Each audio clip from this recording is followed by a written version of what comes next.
Who did you expect? Who did you expect? Who did you expect? Who did you expect? Who did you expect?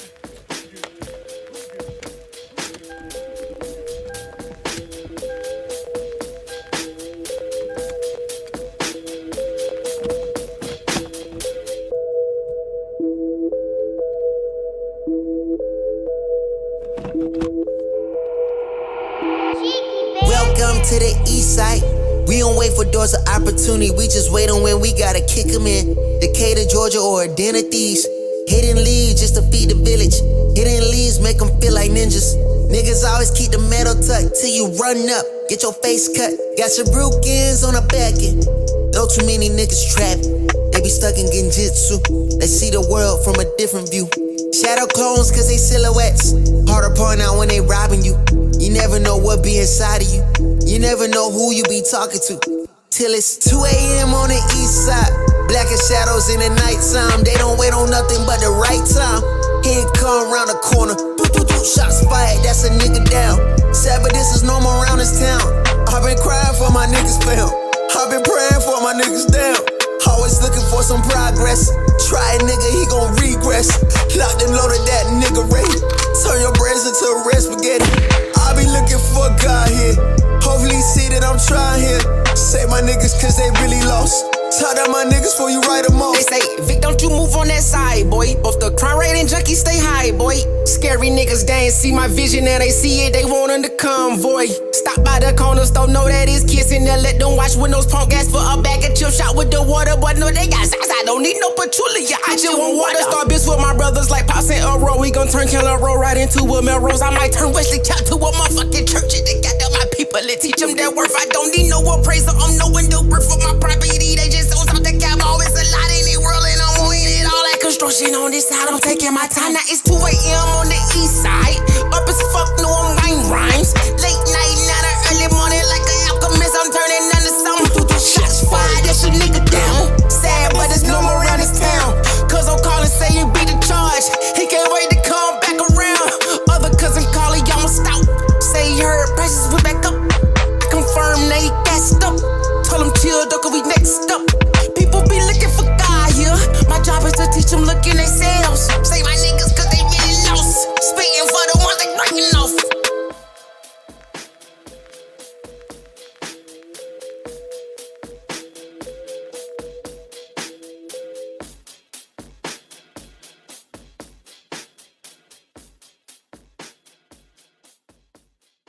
Who did you expect?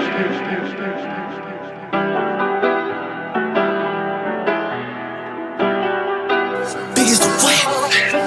Biggest the what? Biggest the what?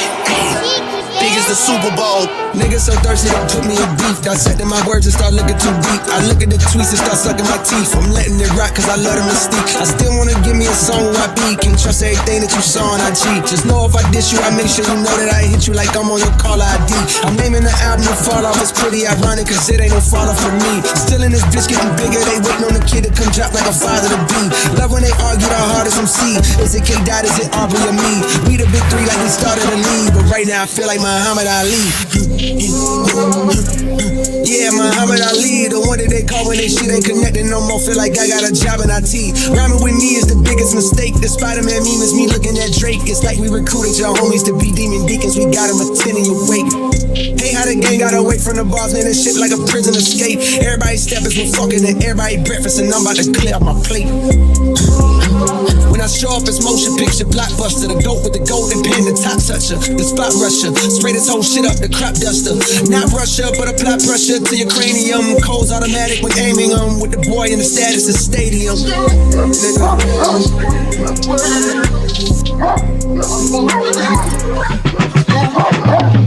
Big as the Super Bowl, but the difference is it's just two guys playing shit that they did in the studio. Niggas usually send their verses back to me and they be terrible, just like a 2-year-old. I love a dinner with some fine women. When they start debating about who the GOAT, I'm like, go ahead, say it then. Who the GOAT? Who the GOAT? Who the GOAT? Who the GOAT? Who you bitches really rooting for? Like a kid that had been from January to November, nigga, it's just you and Cole. Biggest the what? Biggest the what? Biggest the what? Big as the Super Bowl.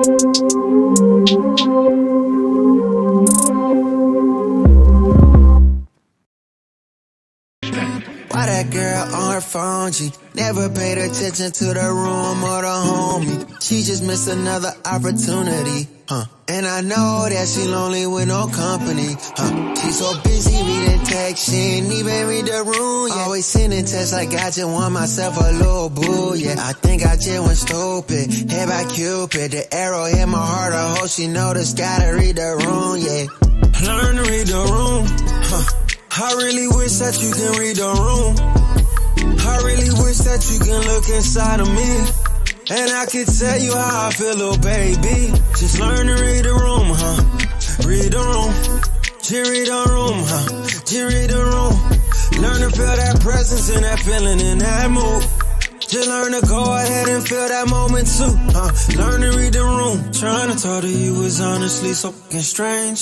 Trying to find a way that drove my brain to be deranged. I would've never thought I'd have this kind of issue. I couldn't connect with you inside of the same room. I know you feel me, at least I think you do. It's hard to tell, I cannot read the room. Seem to be unfazed, that's what you supposed to do. You seem so confused, baby, why won't you learn to read the room? I really wish that you can read the room. I really wish that you can look inside of me, and I can tell you how I feel, little baby. Just learn to read the room, Read the room. Just read the room, Just read the room. Learn to feel that presence and that feeling in that mood. Just learn to go ahead and feel that moment too, Learn to read the room. I'll show you how to read the room, baby. Say you faded off that drink, I hit the road and zoom, baby. Project nigga section 8, I never had a spoon, baby. She says it's rated, this movie coming soon, baby. No, I ain't worried about your boyfriend, he ain't like that. See me, it's on sight about that pussy, he gon' fight back. He gon' risk his life, I beat him up like go down my path. But your bitch want me, so it ain't my fault that you tried that. Oh yeah. Learn to read the room, I really wish that you can read the room. I really wish that you can look inside of me, and I can tell you how I feel, little baby. Just learn to read the room, Read the room. Just read the room, Just read the room. Learn to feel that presence and that feeling in that mood. Just learn to go ahead and feel that moment too, Learn to read the room.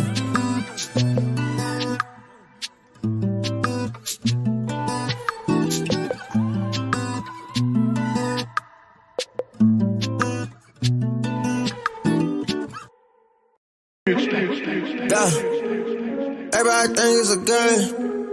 Yeah, everybody think it's a game. Yeah, everybody think it's a game.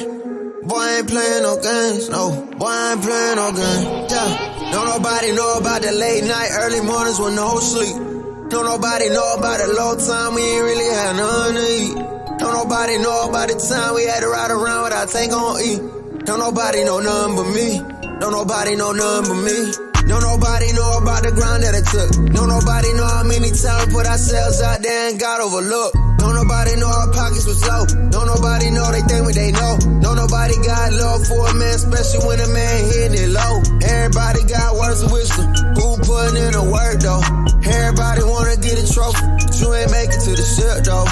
Better stick to your sailboat. I know you love to ride the wave. I see you really love to follow. Should've said it was over here though. Whoa, everything seem like a game until you get played, yeah.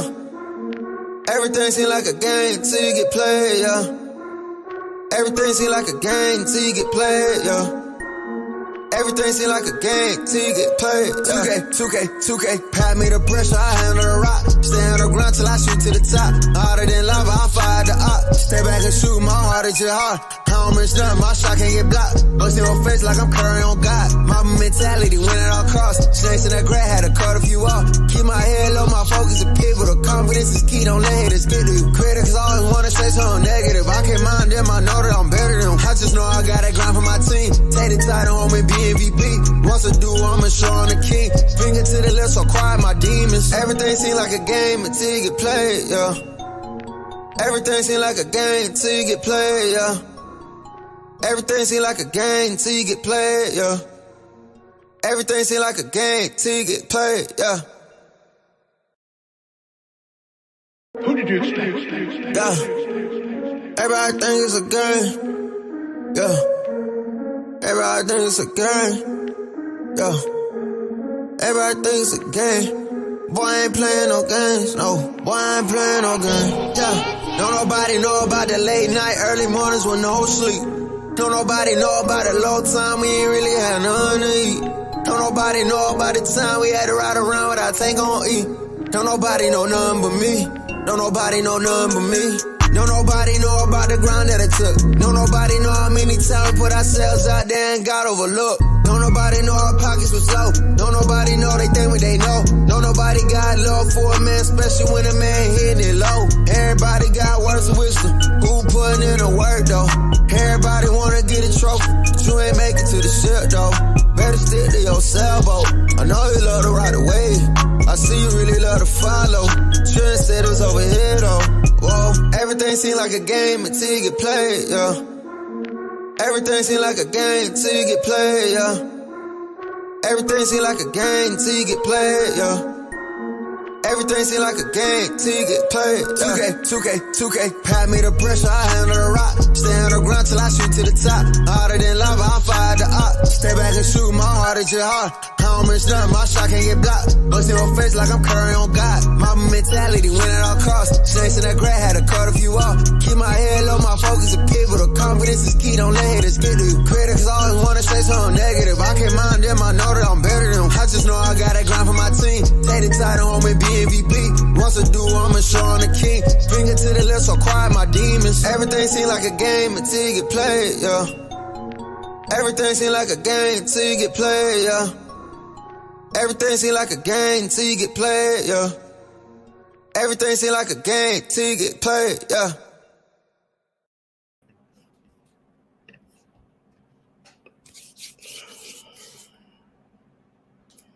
Everything seemed like a game.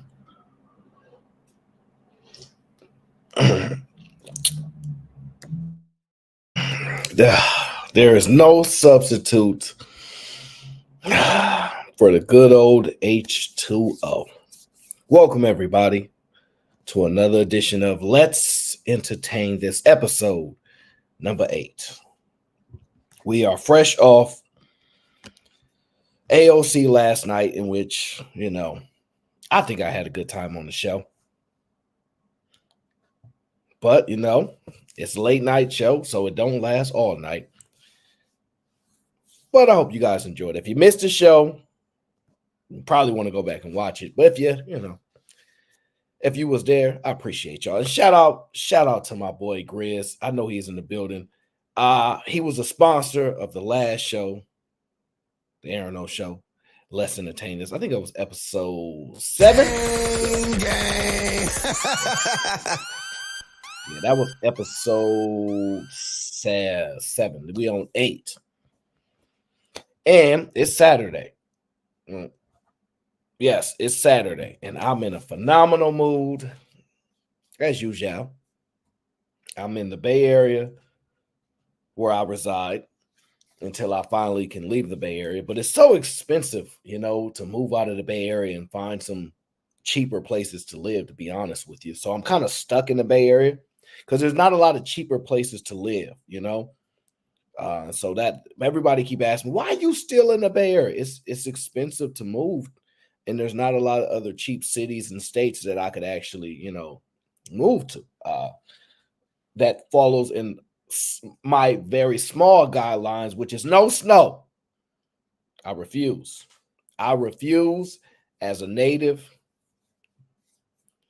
of the Bay Area. I refuse. I absolutely refuse. I don't want to see a speck of snow anywhere. Absolutely not. Also, if you guys come to the Bay, what you're going to find out is we're a bunch of complainers when it comes to weather. So it can't be too cold and it can't be too hot. But I will err on the side of hot compared to cold.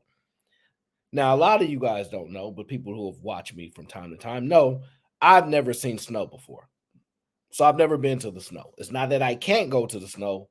Well, I would probably need a car or a rental car, but I've never been to the snow. Don't genuinely care about it either. But I know somebody in the chat can be like, oh, you're missing out. You never seen the snow. Don't care. One day I may see snow. Maybe one day I don't. I really don't care. It's not something that's important to me. I don't get all fired up to make snow angels. Okay. I saw them on TV, and that was enough for me to live through the television. That was enough for me to live through the television. Okay. I have no desires outside of seeing it on television. Okay. Alaska, no, absolutely not. I'm not going to no Alaska. Absolutely not. They do have some benefits down there in Alaska from what I've read, but I'm not going down there. No, they don't like Eagles fan down there in Alaska. They definitely don't like them in Texas. All y'all want me to come to Texas so y'all can jump me? I got so many Cowboys fans in my chat. Y'all just waiting for an opportunity to jump me. I know y'all. Y'all think it's my fault for y'all struggles over the years of not reaching the Super Bowl. Y'all really think it's my fault? It's not. I played no part into it besides occasionally laughing. And laughter is the key to life. You ever met somebody that just laugh all the time? You have to assume they're just good people. Anybody that laugh all the time is good people, okay? Red Pill, you gonna see, I come to Texas and see Red Pill, he gonna get me in trouble from the jump. I know what Red Pill is on. Nothing but trouble, okay? G-Ville says New Orleans is the pick. No, they racist down there. They racist down in New Orleans. They racist down there in New Orleans. You can't convince me otherwise. But I don't necessarily have a problem with racist people. I don't mind them at all. But the problem is that because I don't mind them, that they will probably like me, which I don't want that. So I'm kind of torn. I don't want to be fond of by people because I accept them for their racist ways, because then they'll probably bother me. So no, I need some seclusion. I need sunlight, little to no rain. I need mountains, but no mountain lions and no bears. So y'all figure that out. I'm gonna put it on my list. Y'all figure that out. No, I need mountains, but I don't need no mountain lions, no bears. Foxes are okay. They kind of small. Let me see what else. I don't even like snakes. So yeah, y'all hear how I am on dogs, so y'all know how I'm gonna be on snakes and all that. I don't think y'all could find, if y'all was a realtor for somebody that was trying to find a place to move to, I give you all these guidelines, y'all wouldn't be able to create a place for it. Y'all wouldn't be able to create a place. Orchid said Japan. You know what? I ain't gonna lie. Japan ain't that bad. Japan is not that bad. I'm not gonna lie. Japan is on my list. But I don't think I would be a good boy in Japan. I think I would be acting up. Yes, I think I would run wild in Japan. So I need to be disciplined, okay? So I don't think I'm going to do that. Nope. So until then, until we find somebody said earthquakes in Japan? Oh, Lord. Oh, y'all can't find no place that, listen, clean air, clean streets, nice people, low crime rate, not a bunch of skyscrapers, not horrible weather, not natural disasters, a good amount of black people. Let me see here. Have I ruled out everywhere in the world? Jesus Christ, man. I don't think we're gonna find a place, y'all. I absolutely don't think we're gonna find a place. I don't. I'm not gonna lie to y'all. I'm not gonna lie to y'all. I don't think we're gonna find a place, y'all. I don't want to. Yeah, we're gonna jump. We're gonna jump right into the controversy. Welcome to the show, everybody. Thank y'all for being here. We're gonna jump right into the controversy. I want to shout out to Cheeky Banner for being on the ones and twos.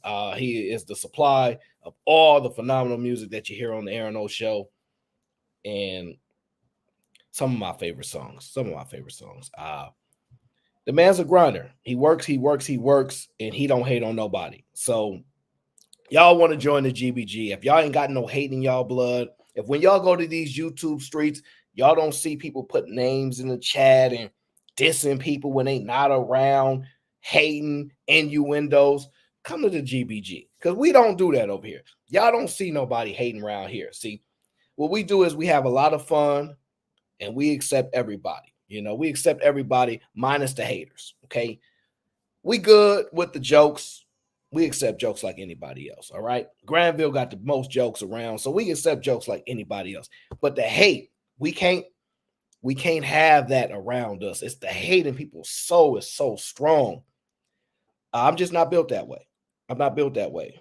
So I keep haters far away from me. I got to keep them away from me. So that way I got to protect the people that I got to protect. So if I block the haters, I protect the people around me so they'll never get by the haters. So that's the thing. That's the one major rule we have at GPG. Just we can't do the hate. Everybody help everybody. Everybody supports everybody. No matter what we're doing, whenever y'all see us moving in these YouTube streets, I think, this is my opinion, I think GBG has earned their respect. I don't think it was given. I don't think it's forced. I think we earn it, and I think we give it. And I think we give a lot of grace. I think we let a lot of disrespect and shots that people be taking go until we have to respond, you know, because most of the time y'all know it's not worth a response. Let's just be honest. And y'all also know I'm not going to respond to 99.9% of things because I'm just built not to respond to that stuff because it really don't bother me enough. But I'll give all you people that like to take shots that other people don't see, right? Because my vision is pretty good. And my hearing is amazing when it comes to that. Because I hear what people try not to say, not always what they intend to say, right? Be funny. If y'all say something that's funny or worthy of a entertaining thing, it has to at least be funny. You have to at least make people laugh. Now, I know I shouldn't incentivize y'all to be funny, but go ahead and try it. Go ahead and try it. And from time to time, we will take the entertainment. Now, we got a jam-packed show for Let's Entertain This today. We didn't get through everything on AOC like we never do because things always go up, down. And I'm sorry, you know, I know some of y'all want more and more, but in my opinion, I love when the shows end when they end. Because we get to it another week. We're not going nowhere. I know we're not promised tomorrow, but we at least promise the next 10 seconds. I don't care when we get at least 10 seconds, okay? So make 10 seconds of your life worth it. That's what I believe. Now, I've seen some controversial things on the internet, and we shall entertain. We shall entertain.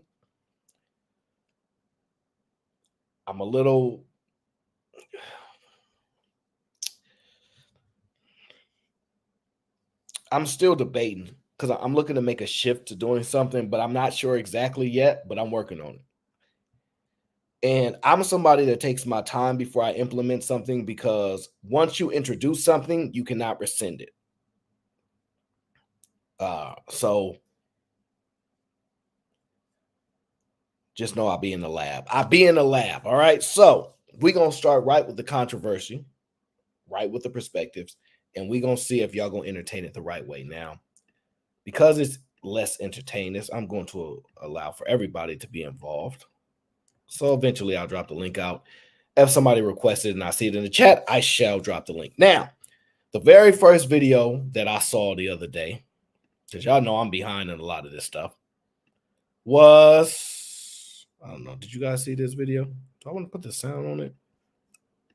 Yeah, here it is. This video here. This video here.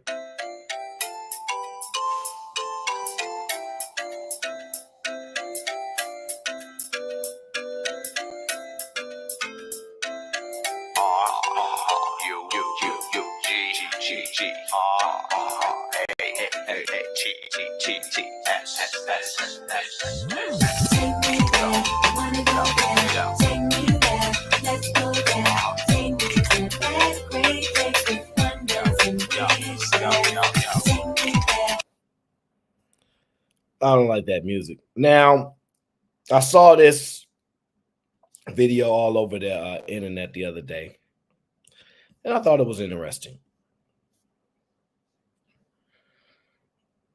I thought it was interesting, to say the least.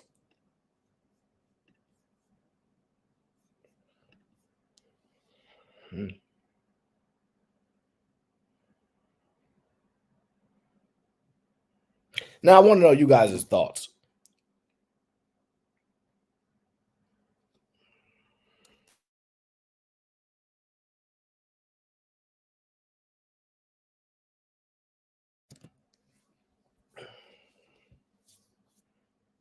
I want to know what you guys think about it. Because I saw a bunch of responses to it.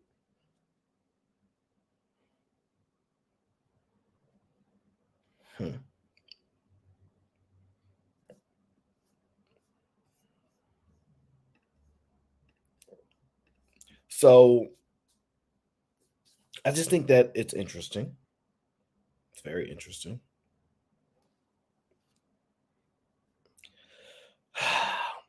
And I will share my thoughts about the video, right? I'll share my thoughts. I'm sure it will get me in trouble, but oh well. That's the life I chose instead of the life that chose me. You know, you guys know the lyrics. Now, these are my thoughts.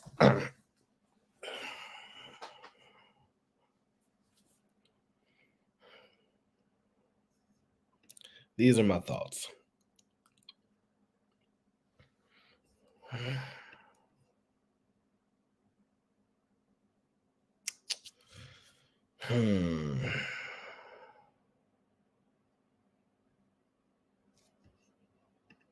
These are my thoughts.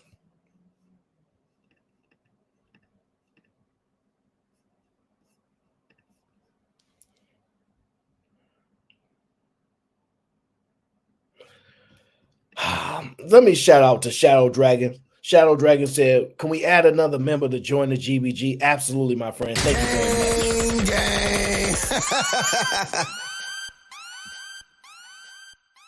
And you guys will see me drink a lot of water throughout the show because I need to make sure I keep my water levels high. So shout out to Shadow Dragon TV. Salute to your brother. Thank you for the support. But I'm gonna be honest with y'all. This is my opinion, and this is what I thought. I don't like it. I don't like it. I am frustrated with it, and I'm gonna tell you why. It's not that I have a problem with them doing it. I have a problem with them recording it.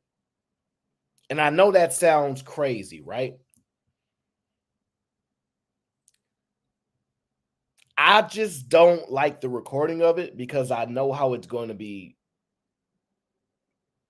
perceived and the response that comes from it. I think that I don't have a strong opinion of whether you dance on pose or whatever the case is. I don't even see it as dancing, you know, some form of strengthening and all this type of stuff. It really doesn't bother me because look, I tried to skateboard and I wasn't really good at it. So just because you try something doesn't mean, you know, you're going to go on to do that for a career. I don't really see this as some of you might perceive it as some conditioning and all this other. I don't look at it like that. I just think that bunch of kids having fun, running around, playing around. It's not a big deal to me, right? I don't like that they put it on the internet for everybody to place their thoughts on people's intentions and reasonings, right? And I'm going to tell you why, right? Because the first thing I thought about it is, one, is the response this way because it's black people? I'm going to just be candid with you. Like, because me, I aim to be a critical thinker as often as I can be, right? I accept my initial thoughts and I go, ooh, and then I say, why you think like that? I said, why did you respond that way? Before I come to y'all and blurt something out, because I'll get in trouble for it. And I don't mind doing that as well. It's fun for me. But I say, why was that your response to that? Go through your biases. And I go through my biases and said, maybe it's because what I really like personally feel about it, or how I know it's going to be perceived by the world. I was like, I think people are going to run with their own views and opinions on it. And I are not going to overly look at it a certain way. I'm not going to overly look at it a certain way. And part of the reason is, if we're being honest, right? Part of our response is that we're Black people, and we don't necessarily like the imagery. We don't like the views that people have a lot of the times that associates with Black people. And if Black people do something, we're all impacted by it. So I think that was the initial response that I had. I was like, now, when I go on to challenge myself, I go, when you read the comments, of course, they going off, what is this? This is that. Then, right, I go on to say, now, I know my take is not going to be popular because I know a lot of y'all going to be like, not my daughter, not my children going to be out there. Okay, that's fine. I'm not advocating. I'm not saying you have to do it. I'm saying I'm not going to overly assume the intentions and reasonings behind it, because I don't know, right? In this particular, I just don't know, because I seen other videos and I decided to look up some things. I saw this video.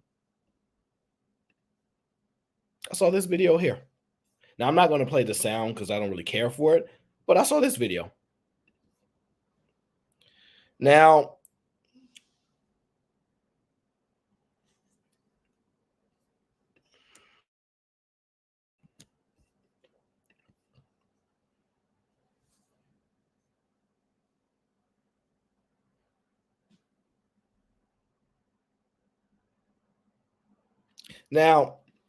this video was on the UK's, the Ukraine's Got Talent, right? Where they look at, they're judging this as talent. And I seen some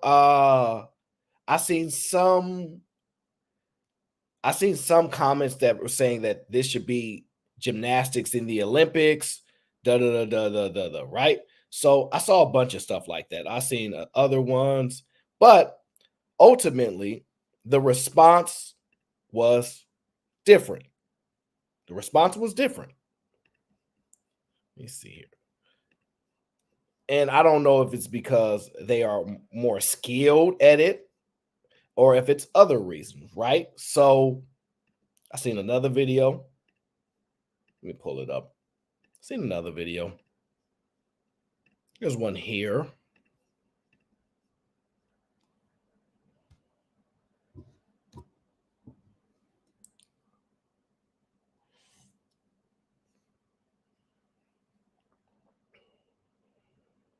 Now, they call her the 10-year-old pole ninja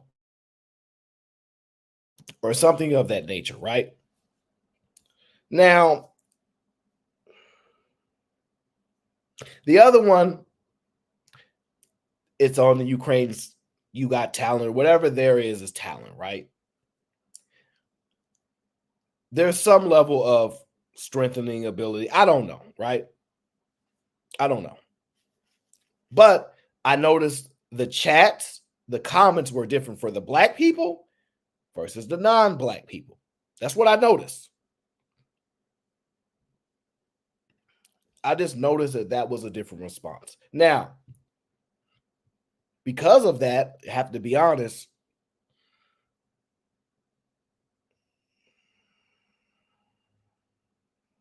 I don't know. I think the response to Black people will be different from the response of other races of people and what they do.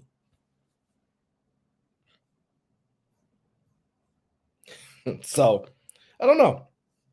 We will always judge ourselves based upon what other people do, and whatever their standard is, So somehow we're impacted by that. Okay, Red Pill Ranger says most women, not all, are equipped to raise children alone. They make terrible choices. They need a man to shut down goofy ish like this. Now, somebody asked me would I let my kid do it? No, absolutely not. Especially on camera doing all that. But if you're telling me a kid saw a pole, ran on the pole, and swung around it and did stuff like that, would I go crazy? No, because I understand the difference of how that's going to be perceived and what a kid is actually doing. I remember when I was young, I used to run, I see the pole, and I grab it and I swung around it. Now, did I know how to do all those tricks that they know how to do and all that kind of stuff? And I didn't have the core strength and all that. But no, I was trying to swing around the pole and climb up the pole and all that kind of stuff. So we place our own intent on what children are trying to do. Now, in that,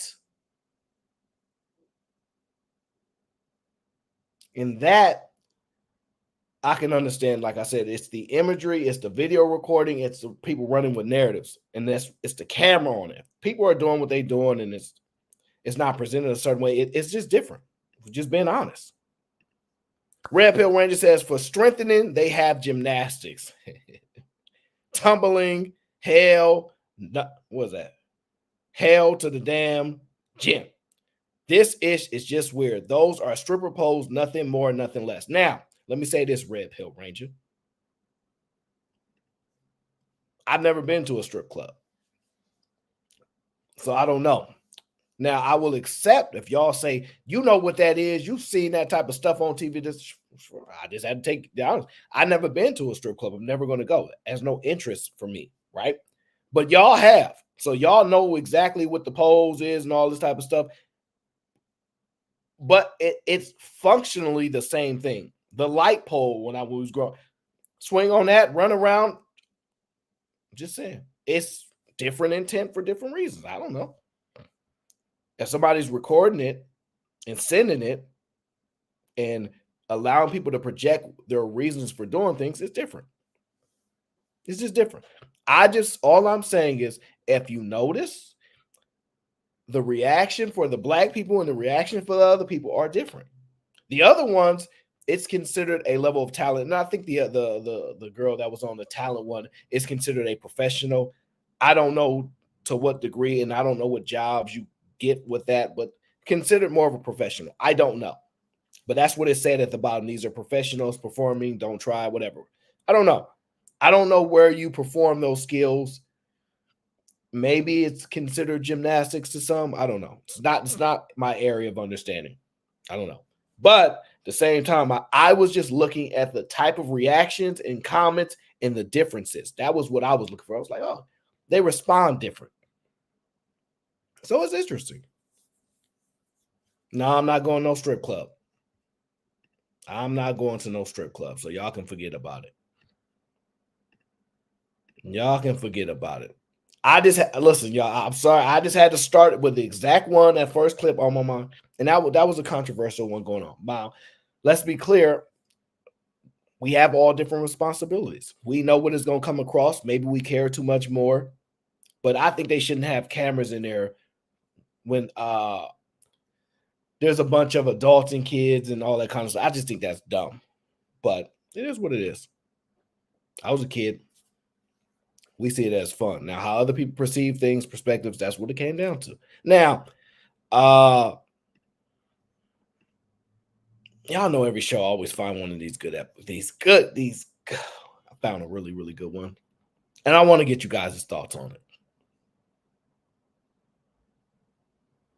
So, guys, all I want you guys to do is, in this case, is just challenge your bias for it. Now, I'm not saying approve of it, because hell no, protect your kids. Absolutely not. Especially don't let them put your kids on camera. That part didn't make no sense.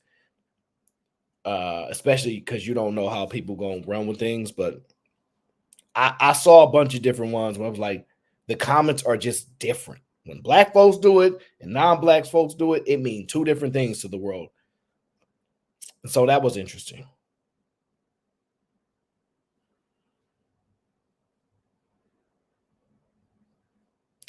Oh, Jessica, you know you can hit the link and literally ask your questions, Jessica. The show, Us Entertainment episode 7, I took it down. Because I didn't like it. So episode 7 is not available because I don't like the show. Just being candid with you, so I took it down. That's why it's not up, Miss Jessica.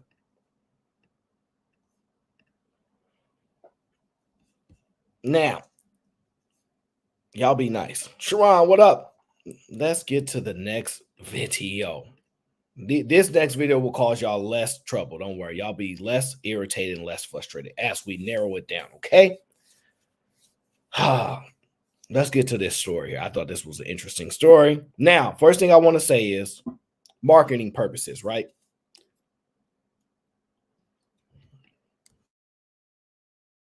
For marketing purposes, whenever I see a girl with hair like that and like the little bow thing or something,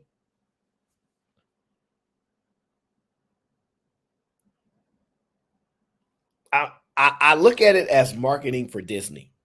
That's my opinion. Whenever it's got the little things, that's just marketing for Disney. So we appreciate you. Continue to do such things like that. Thank you very much. Now, she has an interesting story. I want you guys to listen to it because I think it is pretty interesting. She's going to be reading from one of her podcasts. Let me pull it up here. Here we go. I, 24 female, have been with my boyfriend, John, 23 male, for a little over a year. We met after a close friend, let's call her Isabel, introduced him to our friend group, and things developed quickly between John and I, while Isabel and John remained close. I always viewed their relationship as purely platonic. As it turns out, I was very wrong. I noticed John mentioning Isabel more often than usual, and them exchanging looks and giggling whenever we hung out together. He would reassure me that it's just an inside joke, and me knowing would ruin the fun of it. To prove my suspicions, I came up with a plan. So last week, just mind you, right? Some lovely lady introduced her friend to a guy and made them part of the friend group. She looked at them as platonic friends, nothing more. I guess she said she was done for that. I don't know. Now, she started to have suspicions because they laughed and giggled and had inside jokes and stuff like that, and she wasn't a part of it. She decided to devise a plan, y'all. She decided to devise a plan. Now, y'all tell me, right? Because they say they don't like people that play games and test people and all these things. She developed a plan, and listen to the plan that she developed. This is crazy. While grocery shopping, I bought some peanut butter under the pretense that I wanted to try a recipe I saw on TikTok. 2 days ago, John and I got up in the morning, and during breakfast, he proclaimed that he would be working late again. This is when I took the peanut butter out of the cupboard and ate 2 slices of toast with lots of peanut butter. Before he left, offered to perform or he happily agreed. So the part that is blocked out, it said she ate a bunch of peanut butter under the disguise of it's just for a TikTok recipe. She ate a bunch of peanut butter and said, hey, before you leave to work, let me do something for you. This is what she did. All right. She performed an activity. Okay. That's what she did. Later that evening, the group chat is informed by John that Isabel has been hospitalized. She was released the same day, and John is bombarding my phone with messages and calls accusing me of poisoning Isabel on purpose. Isabel probably talked to our mutuals about it since I've been kicked out of the group chat and nobody is responding to my texts. That was some dangerous PB and BJ. Nice. Now, I just want to ask y'all, because she knows the girl and she knows that she has allergic reactions and things like that. So I'm sure she understood by messing with some peanut butter, it could have an impact. So she did what she did with a bunch of peanut butter. And then somehow to confirm her suspicions, her friend was hospitalized for an allergic reaction or something like that. The man said, you poisoned, da, da, da.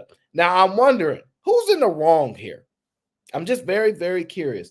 Who's in the wrong here? Because if y'all have ever known somebody that have allergic reactions. That stuff is fatal. It can be fatal. Seriously, like it literally can be it can be the end of somebody, honestly. I don't know, y'all. That sounds crazy to me. I'm just being honest with you. That sounds so crazy to me. But who to be mad at? Because how was she supposed to know that you was messing with her friend? Like, it's a lot of ways that she could. A lot of people say, so he didn't take a shower after. I don't know. I don't know. I didn't ask, but I will say this.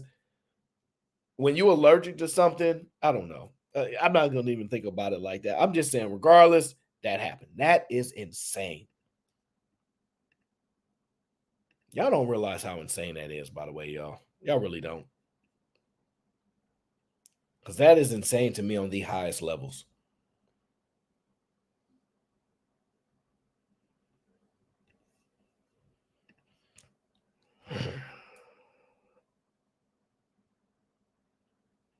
That's crazy.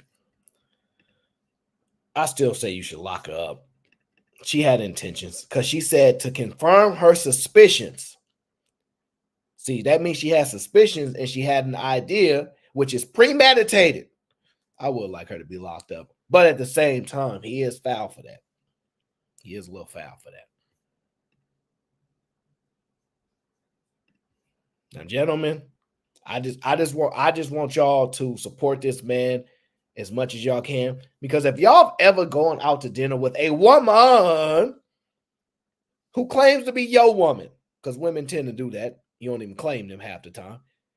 Every time y'all go out, because listen, ladies, let me just say this. Ladies, let me just tell y'all something. Y'all need to take your man out and pay for his food, all right? That don't make him less of a man because you can pay for his food. It don't make you less of a woman because you pay for a man's food, okay? But I'm going to say this. If we go out, I want what I want, and you want what you want. Order what you want, and I'm going to order what I want. I want my food, and you want your food. That's all I'm going to say. Because we should never, as men, have to experience stuff like this.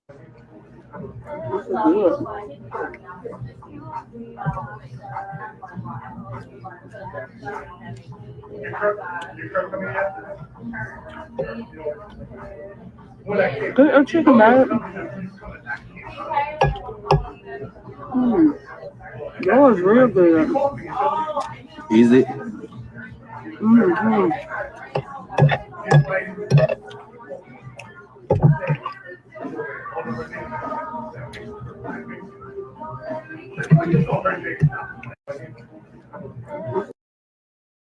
Now, I just want to be honest. She's doing that intentionally to mess with him.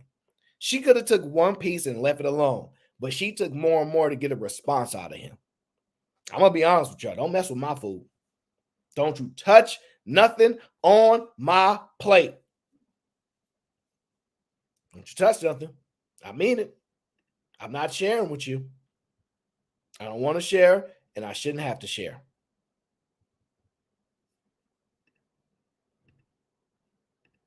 Just telling y'all that now. I shouldn't have to share, and I don't want to share. Now, y'all know last show we had an episode about female relationships, friendships, male friendships, female friendships, and all these, And they talked about how men's relationships are not deep and strong and all these type of things, right? That's what we talked about. Now, I disagree. I just think we connect differently than women connect. Now, I think women say we don't compete. We don't compete. We're not competing for no man. That's what they say, right? But we know they cap, right?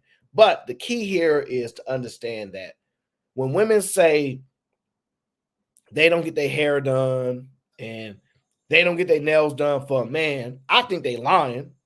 But that's what they say, right? And I just want to ask y'all this. Which one of these women would you consider more confident? Or do you consider to be more correct? Okay? Yeah, I'm the person who shares where I get my clothes from. Let me tell you about Amber Ty. Yes, we don't do that. Let us know in the chat. Are you a person who does not like to share where you get your stuff from, your clothing items from? Now, let's just stop right there for a moment. Are you the type of person to not share where you get your clothes from? Why? Do you share? Do you, hey, y'all, I got my, or do you be like, nah, I don't remember. I got it somewhere online. I forgot. It's so last year. I'm just wondering, which one are you? Are you the friend that shares, or are you the friend that pretend like you don't remember where you got your clothes from? I'm curious.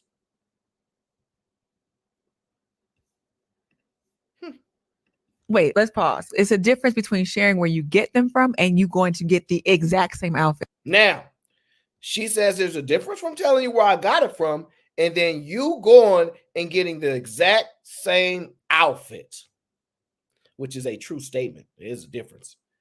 Is it a problem? I'm just wondering, is it a problem that somebody goes and get the exact same outfit as you? Just wondering. Is it a problem? Ladies, do you mind if your friend get the exact same outfit as you and y'all go to the exact same event with the same thing on? I'm curious.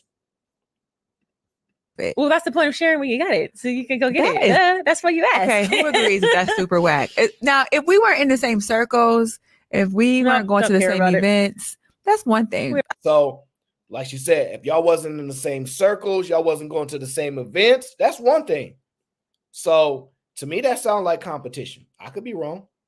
I don't leave the house much, but I do wear my clothes in country wainscots. And then we're not in the same storyline. I'm a sharer of resources. I'm like a person who will give you whoever's number, give you whatever store. I don't really care because look, you ain't gonna do it like me anyway. So you can have this person's number. You can use my photographer. You can use my videographer. Resources is different. When my outfit, I don't want you wearing. Falls in the same vein. No, it doesn't. I'm sure. Let us know in the comments. I wonder which I'll let you know.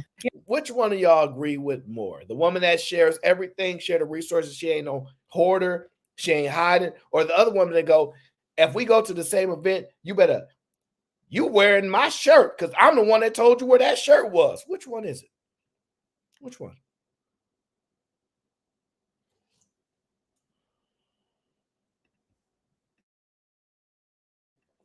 I'm just curious because now I'm worried about friendships and female friendships because are y'all really competing? Because I think the first girl sound like she competing. You better not wear the same outfit I wear if we run in the same circles and if we go to the same events.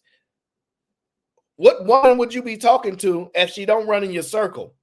So some random woman that you walk by you in the mall or that you randomly see on the street and say, where'd you get that outfit from? You will stop and tell her, oh, I got it from such and such, right? Somebody you don't know, a complete stranger, basically. But your very best friend, the one that's supposed to be, hold you down to everything, her, you ain't going to tell her where you got the outfit from because she might wear the same thing as you. Now, see, this is why the attacks on men's friendships and relationships is not being as strong. See, I don't understand it. Because as far as I know, I thought y'all used to share clothes. Now, I will admit to this. I'm going to say this, and it's not good. I know women that share clothes. I know guys that used to share clothes. Predominantly shoes, but share clothes too, right? And if y'all do fall out, or if y'all stop rocking with each other, y'all will diss them. Hey, and that's why you wearing my clothes or take my clothes off, especially if you're around. And guys will do it. That's how you find out who your real friends are, unfortunately, sometimes. This didn't necessarily happen to me, but I've seen it happen. And when y'all arguing or something, he disagree, he gonna dish you like, take off my shirt then. That's facts. They do that. That's some foul stuff. I'm gonna just be honest with you. That's some foul stuff. Embarrass a man in front of all these. And see, that's when I learned a long time ago. One of my closest homies, he told me, they said, yo, we don't diss each other in front of women, man. Now, not that he had to tell me that, but just having conversations like, yeah, we don't do stuff like, we don't rock out like that. And I used to really pay attention like, dang, Guys really do be doing that. That's how you find out who your real friends are. When they have the ability to dish you and do you grimy in front of the women, when your image matters as much to you, especially high school days. Y'all remember high school? Everything's high school. YouTube is high school. That's a dirty game. That is a dirty game. Take off my shoes. Those my pants.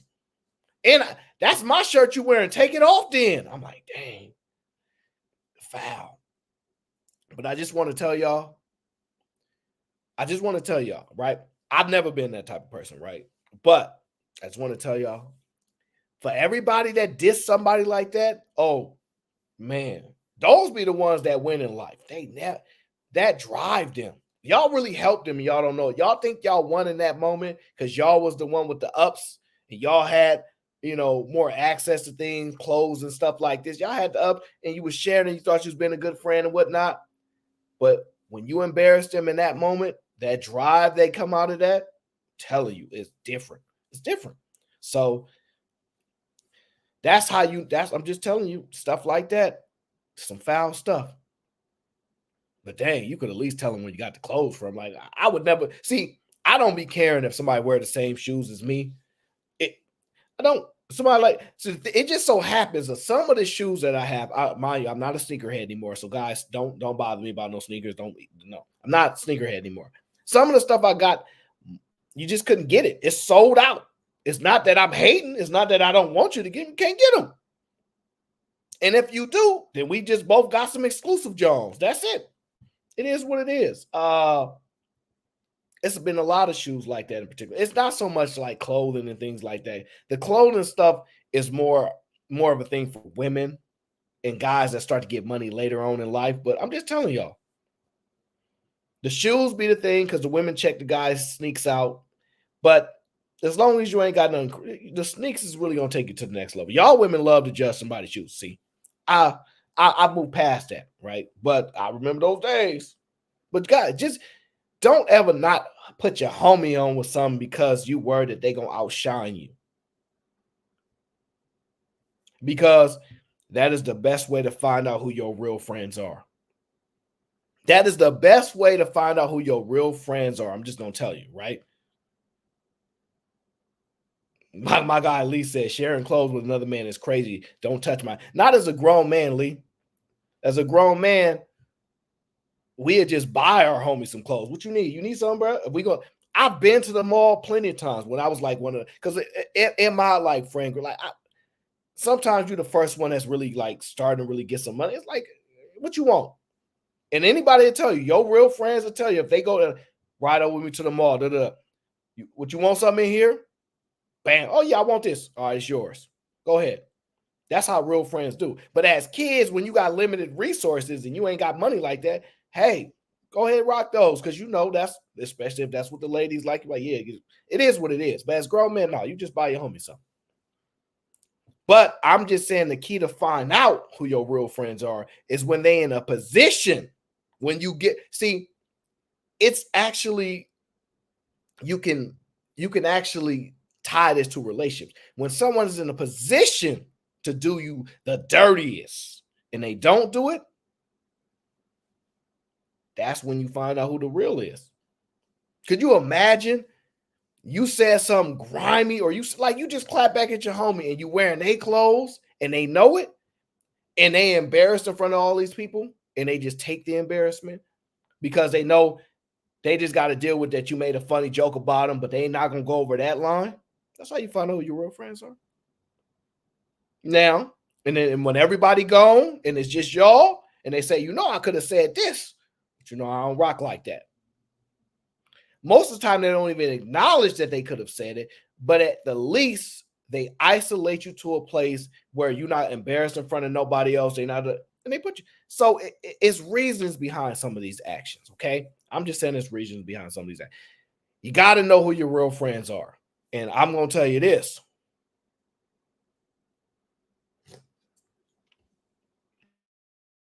And this is the argument that me and Day get into from time to time. I don't believe, this is my personal opinion as a man, that any true male friendship can be beaten by a female true friendship. I don't even see them rivaling each other. What the to the depths that men are willing to go, women are not willing to do that kind of stuff. So I don't see it rivaling. I just think they're different experiences, and you have to accept the woman experience and the male experience. It's just the truth. And shout out to my boy Day. He says, "What up? Just want to show some love and support. I appreciate you, brother, because I know you upset. I know you upset because you don't believe women are good friends. I think women are good friends. You don't see no value in having female friends. You're going to learn the lesson one day." Let me see here. No, we're not going to get into that. It's going to get me in trouble. Well, oh, no. We're not going to do that one. Nope. Hold that one for a minute, because that's going to get me in trouble too. I'm trying not to get in trouble today, y'all. I'm doing my very bestest. I'm doing my very bestest. We can go with a little bit of controversy. We'll do a little bit of controversy, okay? Day says, Aaron, are most women good friends to men is the question. Yes, they are.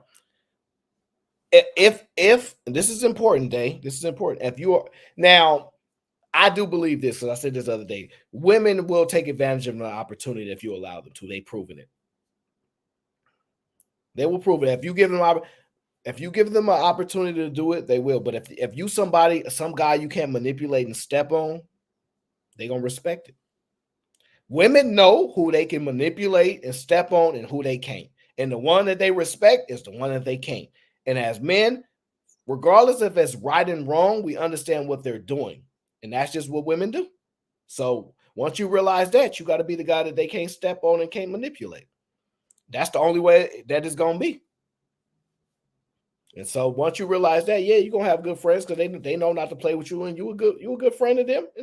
And you find a way to make the friendship beneficial to you. That's on you to do. You can't expect somebody to make themselves beneficial to you without you being able to identify how they're beneficial to you while you're being beneficial to them. That's your inability to do so. And sometimes it's okay to just give. Sometimes you are in relationships where you just give because you don't require nothing in return, because you don't want anything back, because you're fulfilled from this other area where you give here and there. So it depends. I won't make a sound argument of who's better, but I'll just tell you it's different.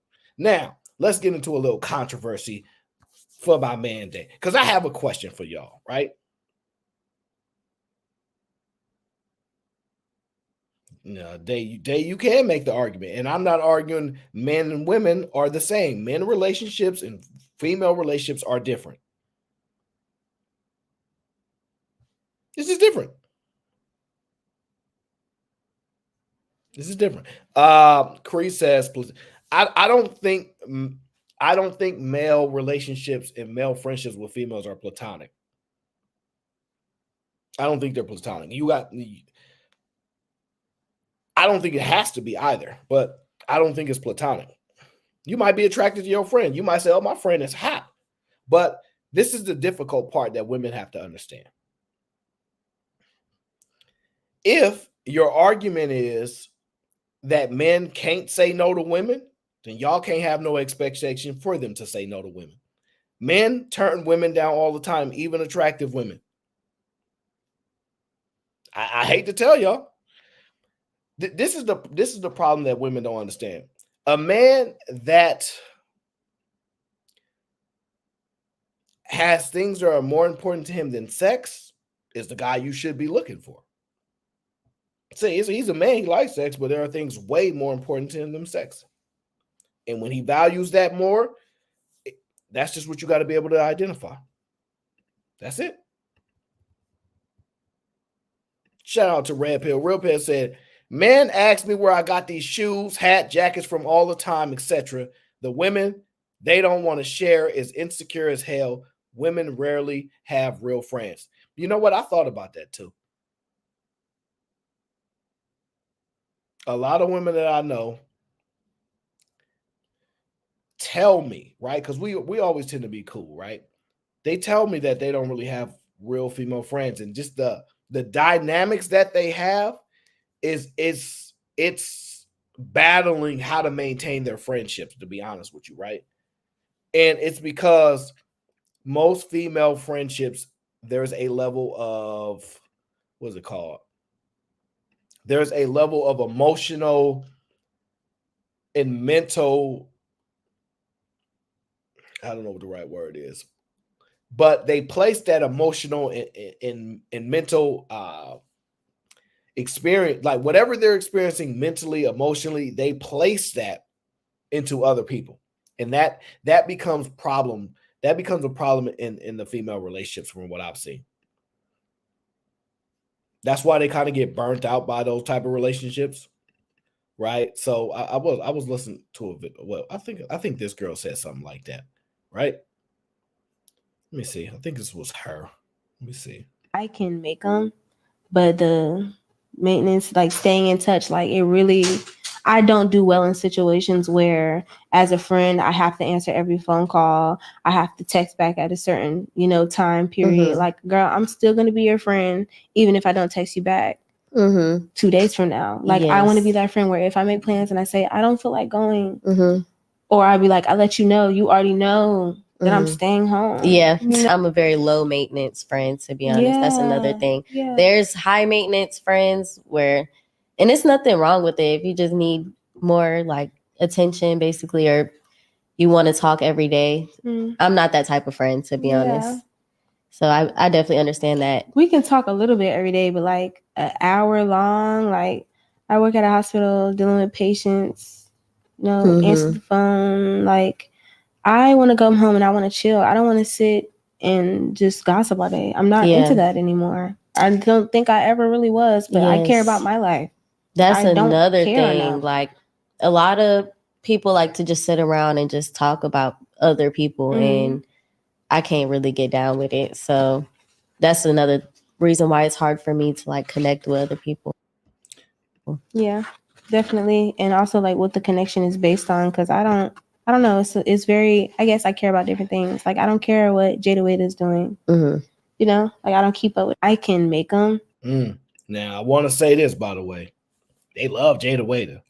They love Jada Wade. But that's the key. Low maintenance friendships. It's the maintenance aspect of it. Women are tired of it. And I assure you, women love being my friend because I am very, very quick at one, assessing the situation and giving them a real, honest, truthful response that does not just support them because they're my friend. It's the truth. And it may make them look bad. And I have to tell them that they're in the wrong. And most times women want to go to their friends, most times, is because they're not looking to be straightened out. They're not looking to hear that they're wrong. They're looking to be supported. I don't do that. We got different friends for different reasons. Everybody know why people come to me. It's the unfortunate truth that you don't want to hear, but you need to hear it. And it's low maintenance because if I come to you because I know you can get it done, and it's a minimal. It's a small issue with dealing with your life. Like I come in like, hey, and let me just tell you how I set up the previous, right? This is at your own leisure, by the way. If I ask you to do something, it may take you 3 months. I don't believe in putting time restrictions on somebody when you're asking for assistance. So if I'm like, hey, anytime you get a chance to, if you could do this for me, let me know. I appreciate it. They're like, yeah, they'll tell me when, if they can do it. And if they say I can get it done in a week, I'm like, no, ain't no pressure, nothing like that. So, however long it be, just let me know. And because I don't believe in trying to force somebody to do something that you want done when it's convenient for you. I believe that's a bad way to maintain a relationship, and you will destroy most of them. So I believe in, if you're going to ask somebody to get involved, allowing them to do it at their own speed. And that's not fun, by the way. But if you want something done immediately and done the way you want when it's done, do it yourself. That's just the honest truth. And that's how I pretty much am in real life. I just do it myself. If I need something done right now, I'm doing it myself. If I need a friend to do it, I alleviate all the issues and pressure that will exist there, and I let them do it at their convenience. So, and And also, here's another key, because I think Nice Charm said, I hate anything that's unbalanced. I don't think relationships are balanced. I think sometimes you pour in 80% into somebody and they might give you 20%, but you might not require anything more than 20%. Sometimes it's your requirement. Some people need so much more than other people do. So low maintenance friends are usually always everyone's favorite, but when they go into that one time, you gotta be the type of friend and be like, okay, they never ever need something. You gotta really be able to identify when they may need something in that time, because they're the ones, because they're in the least amount of need, they are the easiest ones to disappear. But it's just how you perceive it. Now, let's get into some controversy here. Okay, I want a little bit of controversy on the show today. As you guys know, I'm Mr. Non-controversial, right? Just a little bit of controversy. Did I read that super chat that he said? I want to make sure I didn't miss it, because that is oh, there we go. I'm sorry about that, Red Pill. Real Pill said most women are only good friends to men if they can see them as a resources or to want to F him, which is seeing him as a resources. Still a resources for my meat. I'm trying to think about that objectively.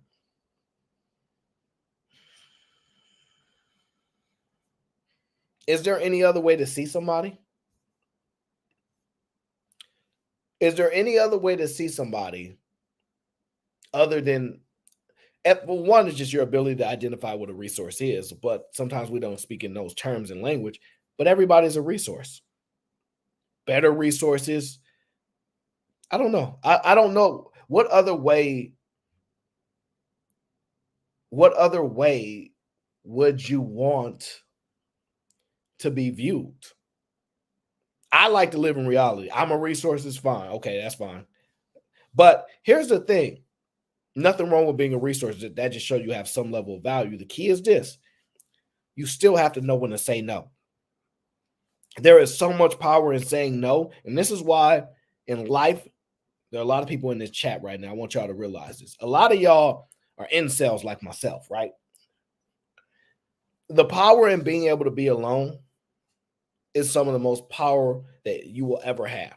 Because when you are happy being alone, the power to say no is as strong as you're ever going to get. No, I'm not doing that. Because you know you might offend somebody, even though it's not offensive, but you might offend somebody. You might upset someone and they're not going to want to hang around you. You're going to be alone. But the power to say no brings you solace and comfort in being alone. So I have no problem saying no to people. It took me a long time to get there. But once I say no, I'm not doing it. Oh, hey, we going out? You want to come? Nope, not at all. I'm good. There's power in being able to say no. No brings freedom. No brings a level of freedom. You got to know when to say absolutely no. And you got to be okay with it. Don't make you a bad person because you know that that's your limit. You got to say no. But I will say this. My mindset is looking for a way to say yes. So I'm fine. Let me just tell you, I'm fine with saying no, but I'm always looking for a way to say yes first. Because I'd rather do something and to support somebody if I can. If I can do it, if it's within my capacity, if I have the time for it, et cetera, I want to do it. But if I can't do it, I'm not going to punish myself for saying no. I'm not going to punish myself for saying no. But my goal is to try to get it done first. All right. Now, on to the controversy.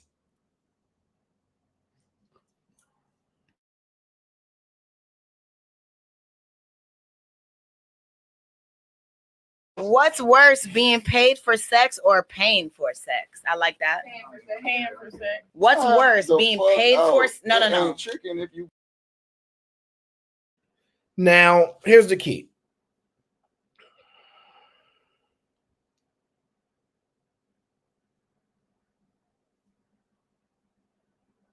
First of all, Lee, I got water bottles just now right now. Okay, I literally have my water bottle. I have glass. I have glass bottles with water. I don't play about my water. Y'all think I be playing? I don't play. I spend a lot of money on water, an insane amount of money. I should probably stop, but I'm not going to. That is my vice. So whenever y'all like, hey, y'all know Aaron, oh yeah. What's his vice? Water. Now they gonna laugh at you, but y'all could tell them that. Y'all could tell them that. Now, what's worse, paying for it or Orchid says glasses, but I have glass too. This is a glass bottle, by the way. I have glass. So glass, I have glass. What's worse, paying for it or being paid to sleep with somebody? I was thinking about it for a while. I said, dang, that's a really good question. What is worse? Paying for it or getting paid to do it?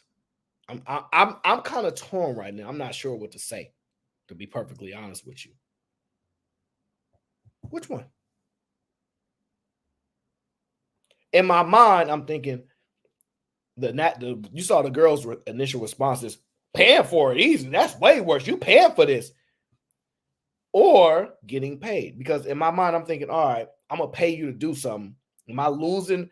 Like, am I a loser? Am I losing money? Like, I'm giving my money away to get something and you doing what I want to do for my money. But how do I determine what's worse? Paying for it or getting paid for it? Now I'm back. Now I'm getting frustrated right now, trying to really break it down and figure out which one is worse. I'm a little frustrated. I'm not gonna lie.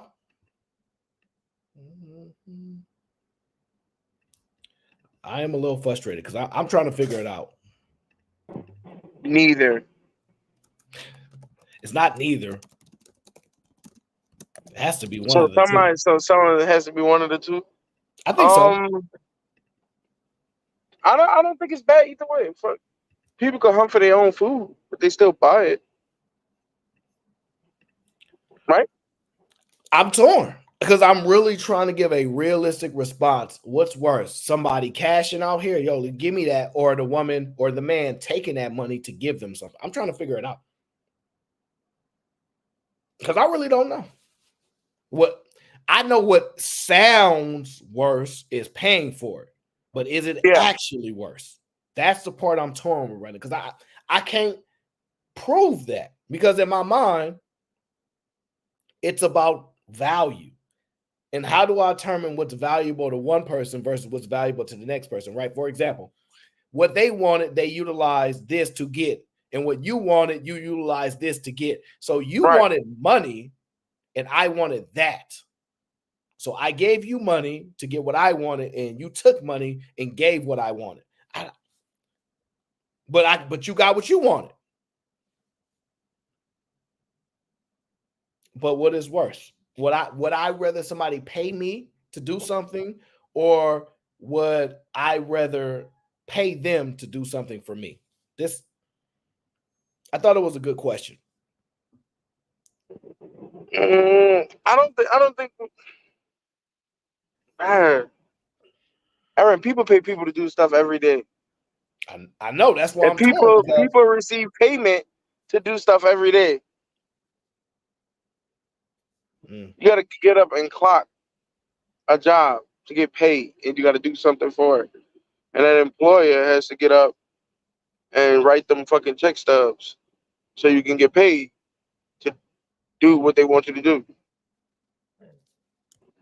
I don't see where it. I don't know. I don't see how one could be worse than the other. Okay, so let me ask you: would you rather be paid or would you rather pay? Okay, if it ain't no bad stuff, if it ain't no LGBTQ plus community stuff, I'd rather be paid. So if it's not something you don't desire, then you rather get paid to do it. Yeah. See, well, don't you think if I'm paying you, it's because you needed to be incentivized to do it, which means you didn't want to do it? Like, because most of us would just do things for free if we want to do it. Right. So don't you think that you getting paid means you don't want to do it, but the money makes you kind of acquiesce to doing it? Yeah, I can understand. I can rock with that. I can rock with that.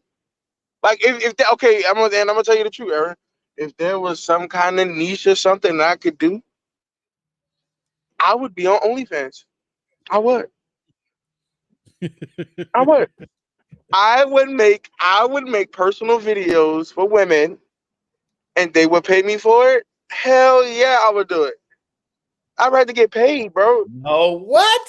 Like, how you so? I'd rather get paid. As long as it ain't, as long as there ain't no homosexual shit, I'd rather get paid. Granville, you actually took it to where I was about to introduce. Is we look at it one way when a woman is doing it, but it made me think about like Deuce Bigelow and them. How do you look at it if a man is able to sell peen, right? In my opinion, if you a man that women would pay you for that peen, it seemed like you kind of rare, you kind of special. All right, y'all over making this complicated. Wody, would you rather? Okay, Aaron. So I'm gonna pick a thin line. I'm gonna just choose one, Aaron. I'm gonna choose one. Since I'm on the side that I'm on, paying for it is worse than actually getting paid for it. Okay, got it. Wody? As the way the question was posed, or what I would prefer? I'll replay it and let the woman say it. What's worse, being paid for sex or paying for sex? I like that. Paying for sex. What's worse, being paid for? No. Chicken if you got it. What? See, so what's worse to you, paying or being paid? I say being paid, but if I was the man being paid, I'll take that lick. I'm perfectly fine looking bad if I was the man being paid by a woman. But yes, I'm saying being paid is worse. But ladies, if you want to pay me, I can use a couple dollars. That's a fact. So this is my perspective is I'd rather pay. I don't want somebody to pay me.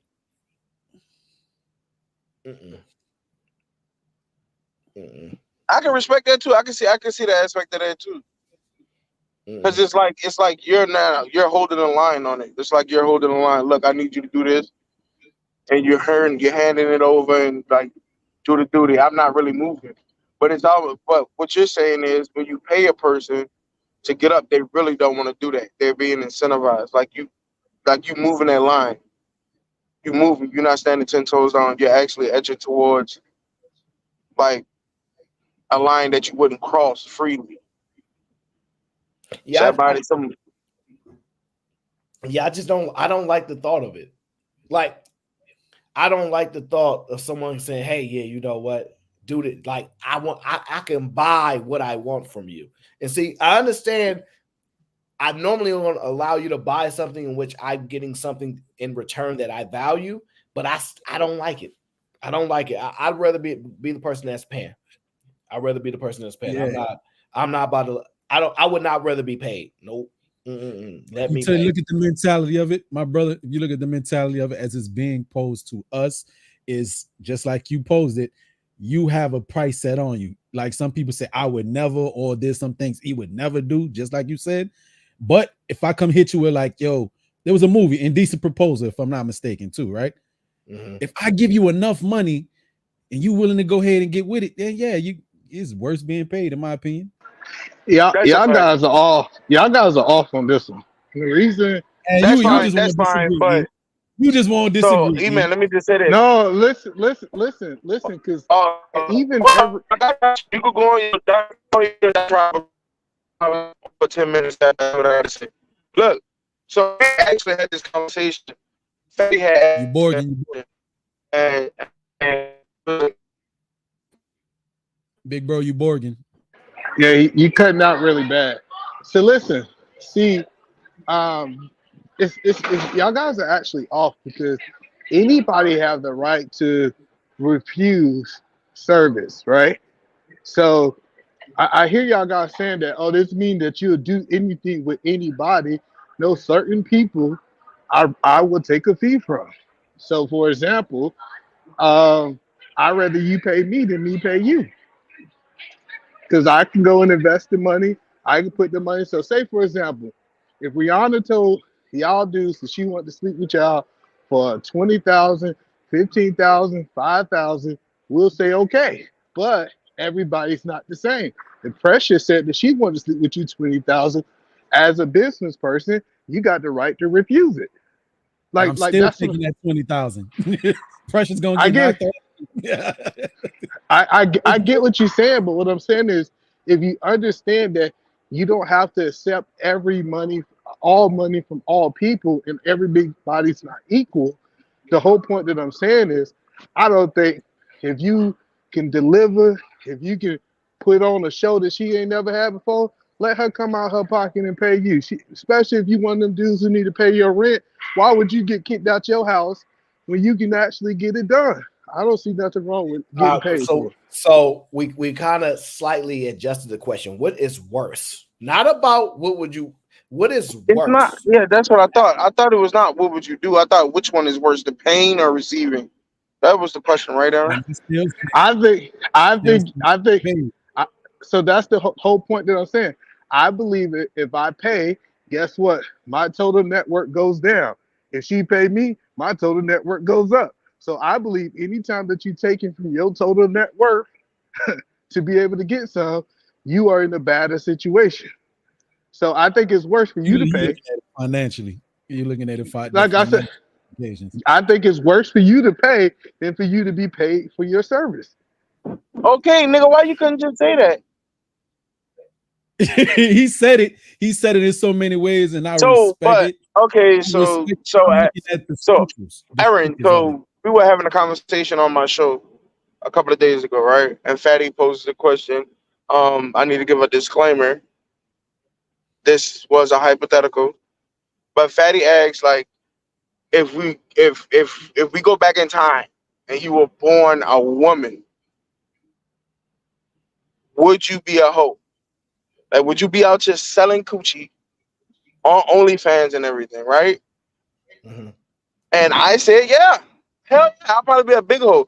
I'll probably get on these panels and y'all niggas will probably flame me up and defame me and do it all that. But the idea and the income that you can make from that shit, you winning. In my eyes. You winning. You winning. You ain't gonna win in social. You're not gonna win in social life. No. But when it comes to that bread, you winning.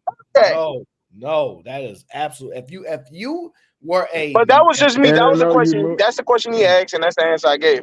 Yeah, I'll be a big hoe. I'll be a big hoe. OnlyFans, all that shit.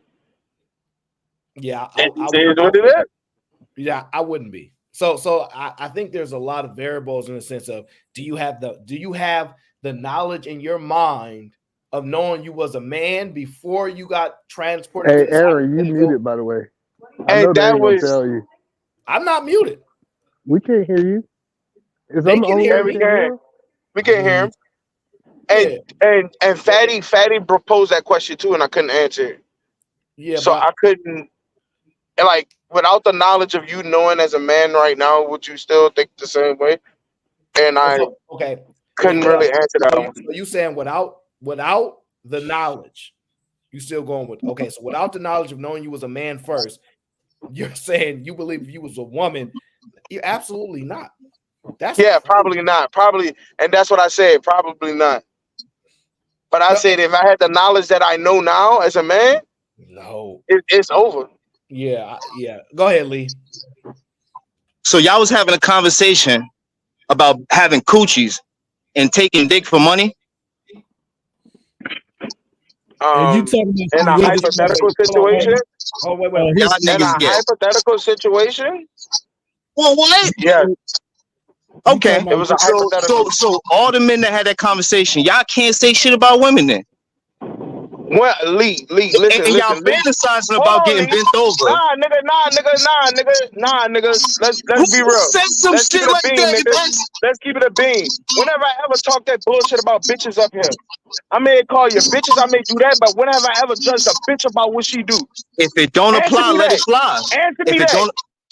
I'm talking to the people that had that conversation. If you was one of the ones that said, yeah, if I was a woman, I'd be bending over Nigga, I taking don't give dick. a fuck, nigga. I get up there and say whatever the fuck I want, nigga. Who gonna pop me, nigga? Nobody. Oh, hey, yo, That shit nobody. up. Just know the hypocrisy. Nigga, I'm a fucking troll. Fuck you. And then he gonna drop that and run. Well, Anyway. we're just discussing getting paid and like paying. I'm trying to filter it. I'm like, man, because see, the stipulation is, either man says you have the right to refuse service. I don't think you would refuse service if it's based upon you having a desire for money. That's the part that's complicated. If you have a desire for money, you refusing service don't sound right to me. Oh no, see, I think women does it all the time. They refuse service. They don't sleep with. See, it's this idea that they think that prostitutes sleep with all men. That's not true. They say some dudes, hey, you not clean. You didn't take a shower. You stinking, and they tell them that no, they don't want to service them as a client. And I think your best example for what people are willing to do for money is the adult entertainment industry, right? Where certain acts, they get paid more, right? So just talking about, like, again, refusing service. There's one lady that comes to mind. She only did a certain type of act when on camera, and I'm being as clean as possible. I'm minding my language here. She only did a certain type of act while she was on camera. She was famous for that, right? She said she was saving her other bodily port of entry, AKA Aurora Jolie. Yeah, yes, exactly. That young lady right there, right? So it's being picky and choosy about what's on your menu, what you're willing to do. So yes, but you're still willing to proselytize yourself for the bread. I still find it as being the worst of two options. You know what I mean? The worst of two options. Because going to my own personal ideology, men pay for vagina anyway. If you were only going on dates trying to get sex, you're paying for it. We pay for it anyway. See, but that's what I'm saying. Women pay for they pay for the dick that they want all the time.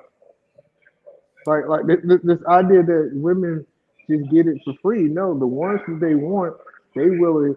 The dudes that we hear that he can sleep at her house for free. He ain't got to pay no rent. The dude that she paying for him on a date, like that's the point. Most men are so one-minded. Just like men don't pay for the ones they don't want. They pay for the ones they do want. And women are willing to reciprocate, especially in 2024.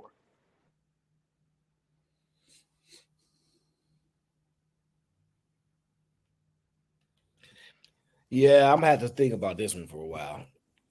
Because they went on to say what Wody Mack said. It's worse, ladies. Okay, I'm too empathetic.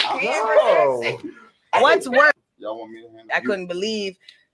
Y'all want to know the truth though? Yeah, everybody else has. The truth behind it is regardless of niggas paying for it, whether it's in dates or whether it's in that one night. Yeah, but that's a no, it's not. Everybody is used. It's not. It's lame. It's lame. What's worse? And they don't like that because it's the truth. Only men really have to invest in a woman to try to get some sex, unless you just go one night stand or kick it and chill type shit. No, no, y'all just think about it wrong. Y'all just think about it wrong. Men get paid all the time. I love to hear this. This is no. Here's the difference, right? What a woman is willing to accept is different from what a man is willing to accept. It's just point blank proven, right? Y'all, like, a woman will tell you, yeah, he don't really look that good. But the problem is we're making a comparison where it's not equivalent. And the reason why is it don't require the same excitement for a woman to perform as it requires for a man. Just don't. Like, what a man got to do his job ain't what a woman got to do. She just be there. It is what it is, right? And I'm not saying it's the best experience. I'm just saying they can just do that. Men cannot do that. So you can't, like, we both know when y'all say I done knock a couple dragons before, right? The whole she gotta pay like she weigh. Like, men, there are many ways a man can get a woman to pay for them. The problem is they want to pick the woman that they want to pay for them.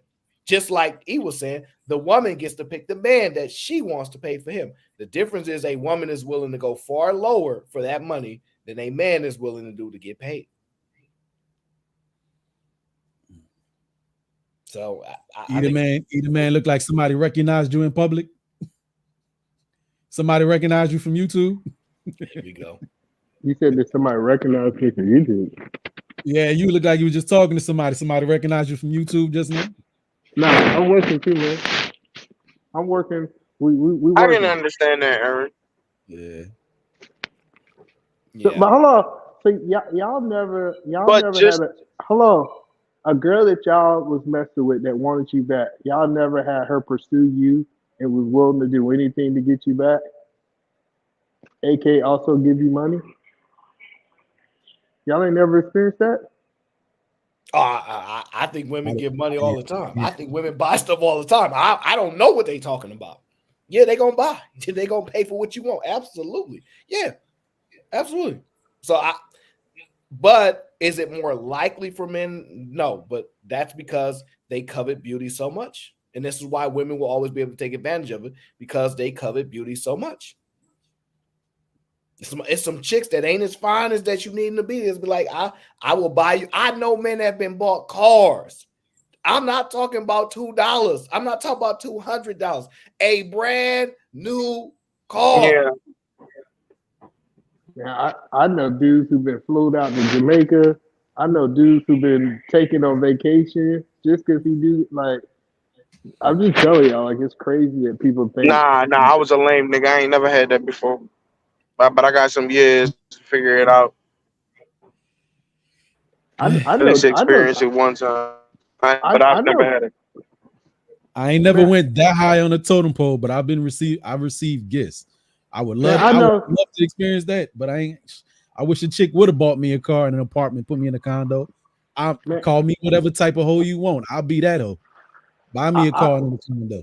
Man, I know dudes who done got his rent paid, man. He said, man, I can't pay my rent this month.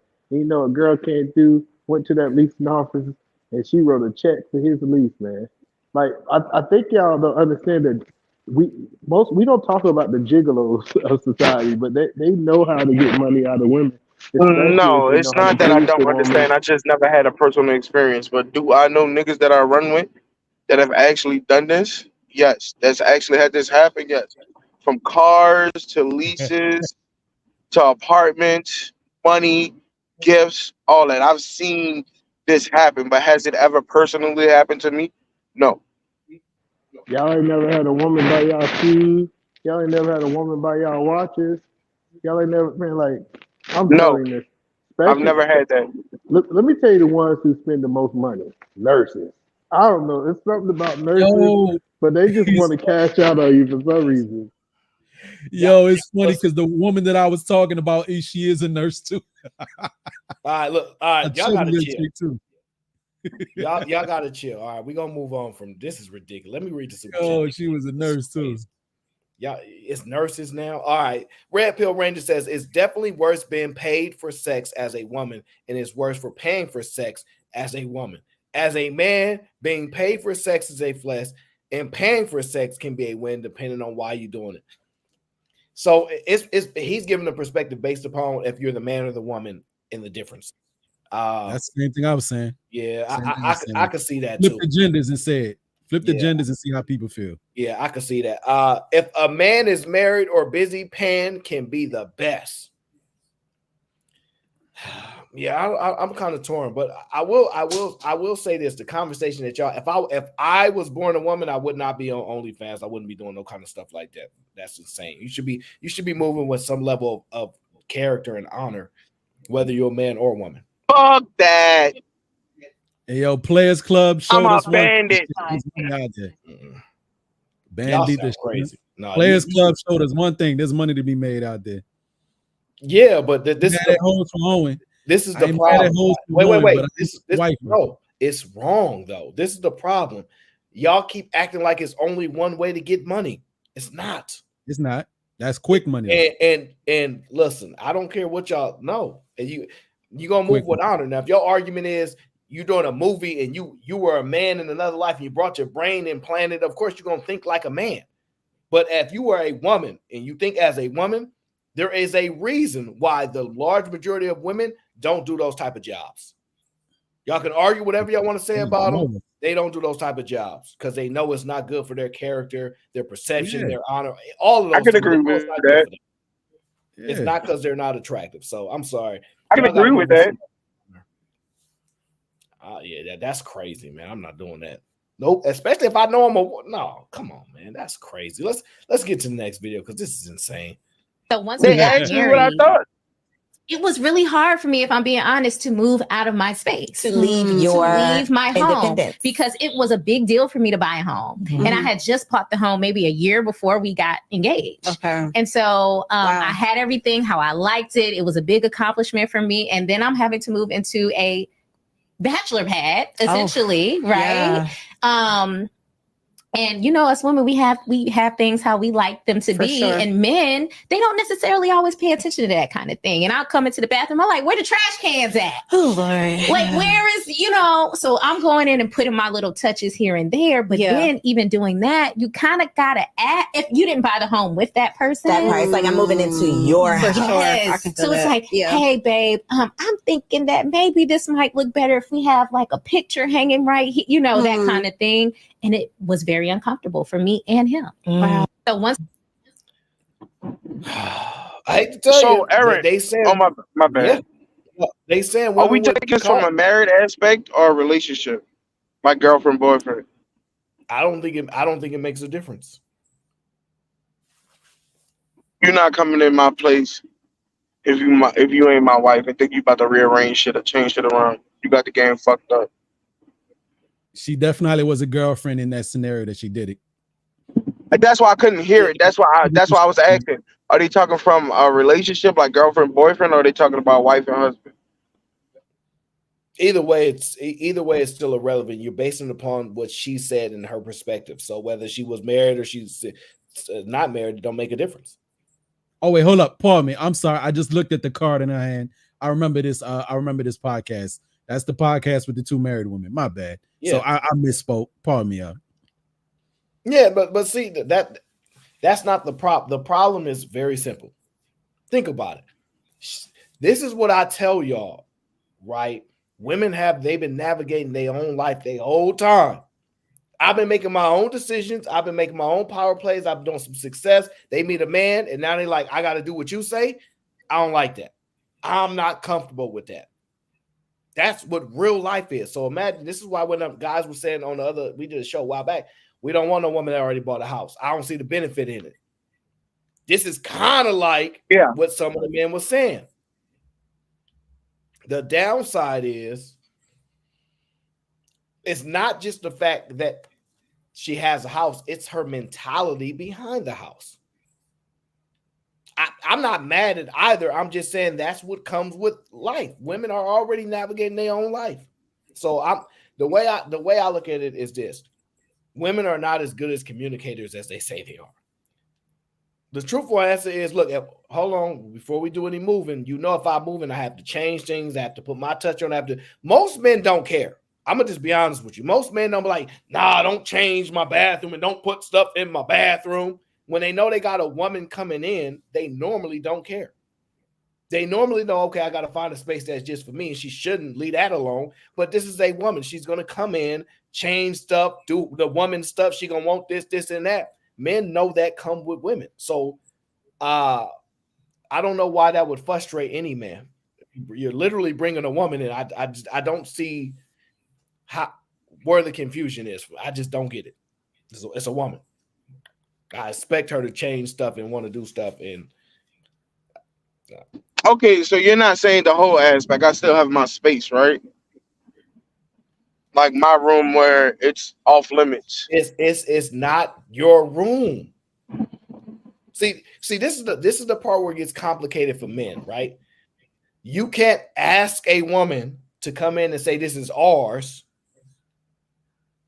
and then treat her like it ain't ours. That don't work in their mind. After she just left a situation where she been paid the cost to be the boss, she been operating, doing what she want to do as her own, and she come in and now you saying no, and this is yours and this is that. That's kind of unfair to a woman.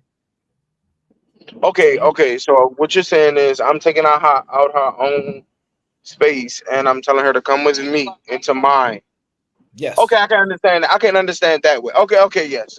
Okay, that is kind of unfair. But the 'Cause I really don't give a fuck about the majority of the house. I really don't. But I want my room with because I need somewhere for my action figures, my Pokemon cards, my games. Like I need a room. But that's a conversation that you have with her when listen. Most of these women come with a suitcase, trash bags, and they ain't really got nothing. They living with their best friend. All right. Nah, thank you. I'm so happy I found me a man, girl. Like, cool. But when a woman is done all of those things, it takes a lot to do this type of stuff. So you have to understand that you're going to bring it in, it's a conversation. Like this is like, and men are not typically selfish. I don't know what men, some of these women dealing with. A man to say, this yours, you got this all you, because men know we have to give. So we like, just right here, this is how I am with my food. I don't bother, no, I will buy you your food. Here, take this, leave. Don't eat off my plate. I done bought you everything here. Yeah. So you never heard of the daddy tax? Okay, so I can understand that aspect. As long as we come to a compromise, like I have one room for like my stuff. Whatever else you do with the motherfucker, it is what it is. I really don't care. Okay, play the video back. And Aaron, I wanted to talk to you about this food and plate stuff because I don't agree with you at all. But hold on, play the video back, please, sir. I don't know what you don't agree with, but all right, let me play it back. Hold on. So once we got married, it was really hard for me, if I'm being honest, to move out of my space, to leave my home, because it was a big deal for me to buy a home. And I had just bought the home maybe a year before we got engaged. Okay. And so I had everything how I liked it. It was a big accomplishment for me. And then I'm having to move into a bachelor pad, essentially, right? Yeah. And us women, we have things how we like them to be. Sure. And men, they don't necessarily always pay attention to that kind of thing. And I'll come into the bathroom, I'm like, where the trash cans at? Oh, Lord. Like, where is, so I'm going in and putting my little touches here and there. But then even doing that, you kind of got to add, if you didn't buy the home with that person. That part, it's like I'm moving into your house. Yes. So it's like, hey, babe, I'm thinking that maybe this might look better if we have like a picture hanging right here, that kind of thing. And it was very uncomfortable for me and him. Wow. So I was uncomfortable the way that you yell where the trash cans at. That made me uncomfortable. Like, but that's the point is, this is why I strongly encourage people that get married to buy the house together. Right? I know we live in this world that one person's supposed to move in. It's really hard for a woman mentally to move from a 2,000 square foot house to a 1,000 square foot bachelor pad. That's the truth. Like you ask them to downsize, and they do it, but it's not as easy as you think it is for them to downsize their life, especially if they've been living that way. Your audio is kind of low, bro. Yeah, his audio is kind of low. I what agree. About now? Is that better? That's much better. Okay. So that's the only point that I'm making. For anybody to truthfully and honestly downsize is pretty hard. Even men. For men to downsize, especially if they've been living a certain type of way, especially if it's not a money reason that they're downsizing. Now, I get it if they don't have the finances to downsize. But if I got the money, I have the resources, and I'm just downsizing typically to please somebody else, it is a really hard thing for human beings to do. So I don't disagree with that. The problem is, though, it's all ego. Like, if that's the argument, he's just moving to your house then. But then that's a problem, right? Because you gonna feel a certain way as a woman that a grown man. So there's no perfect answer to it. So I don't know. Well, it is a perfect answer. The perfect answer is just like me and my wife did. What we did is we went out and we bought a house together. We said, hey, let's go buy something that we both mutually agree. Let's decorate this house together. Let's do all these things together. That's what I'm saying is that I get it that we really want to hold on to things of our past. I had to give up some of the stuff in my past. My wife had to give up stuff in her past. We came together, made a decision, and we bought a house 6 months after we was married. So actually, no, 30 days after we was married. I'm sorry. So your argument is for you to buy another home. Absolutely. 100%. My argument is, so say if I got with a woman who had property, me and her would have a conversation and say, hey, we're going to rent out your property, right? We can do Airbnb, we can do all these different assets. We're going to figure it out.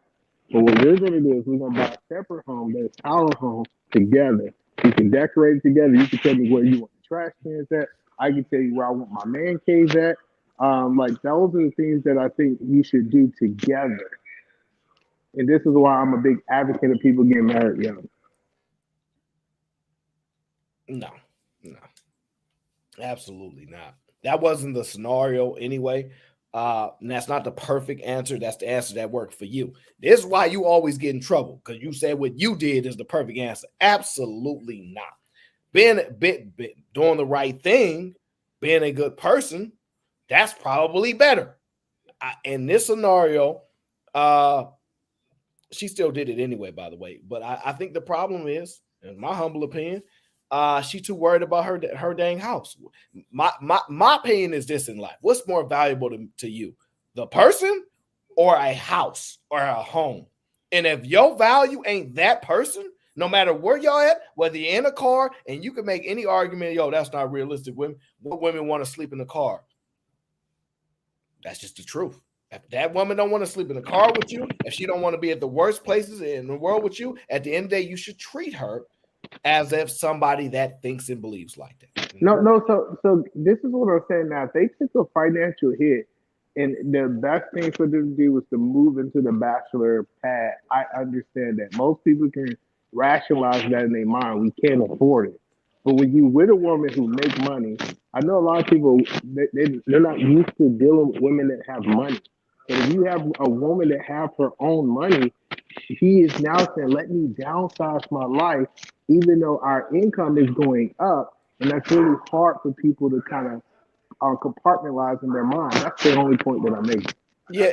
See, so the problem is this, right? And we got to fix your background a little bit. I know you're working and stuff, but I don't want to mess with the audio too much. Two things is important.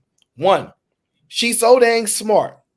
She's so good. She's not smart enough to know that if she makes more money than you or she's more successful than you, she has to make an adjustment. Like, you're smart. You're a money maker. Like, why does that intelligence leave and don't transition to another area of your brain? Like, it makes no sense to me that she's that smart. She's a man or not. She's dealing with that man. She picked him. Let's use that same smart, independent, high-earning, working brain to acknowledge that's the man that she picked for whatever reasons. Yeah, so that's why, say if I was the dude in this situation, I sit down and say, hey, you can change this house around however you want to. Just leave my man cave alone. This is my area that I cool. You want to put pictures up, you want to put trash cans in here. I think if he gave her that level of comfortability to change it, put her identity, because most women like to put their identity on the home, right? When my wife moved in, when we moved in, she wanted certain things that way. I think if you give her that comfort, she'll be cool with the man cave. I mean, not the man cave, the bachelor pad. No, I agree to that. She's just acknowledging it was very difficult for her emotionally and mentally to make that move. From all the hard work she did to save up to buy the home, the work that she put into it, the job that she had to get the edge, whatever she had to do to buy the home. I don't know where the hell she lives, right? She's talking about that emotional and mental hurdle to then say, I have to place my desires and everything into this man and what he's built out in his bachelor pad and accept it. She's talking about that mental block that she had to adjust to. And I'm like, that's cool. The problem is, once again, the things, right?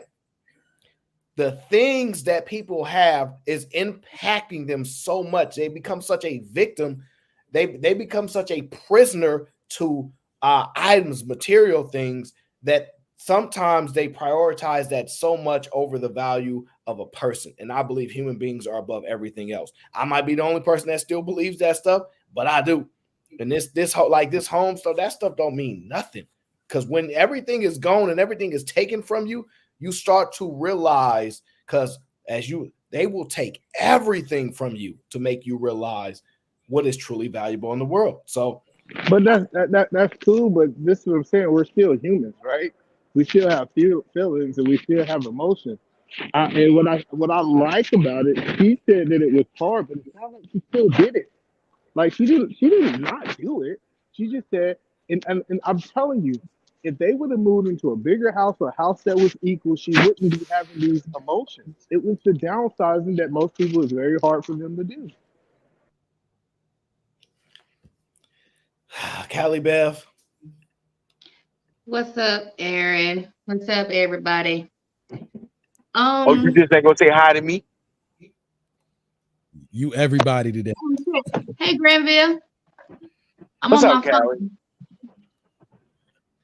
What you call it? I'm trying to figure out, did she have like people? Okay, so somebody had said something about the size of the home and everything like that.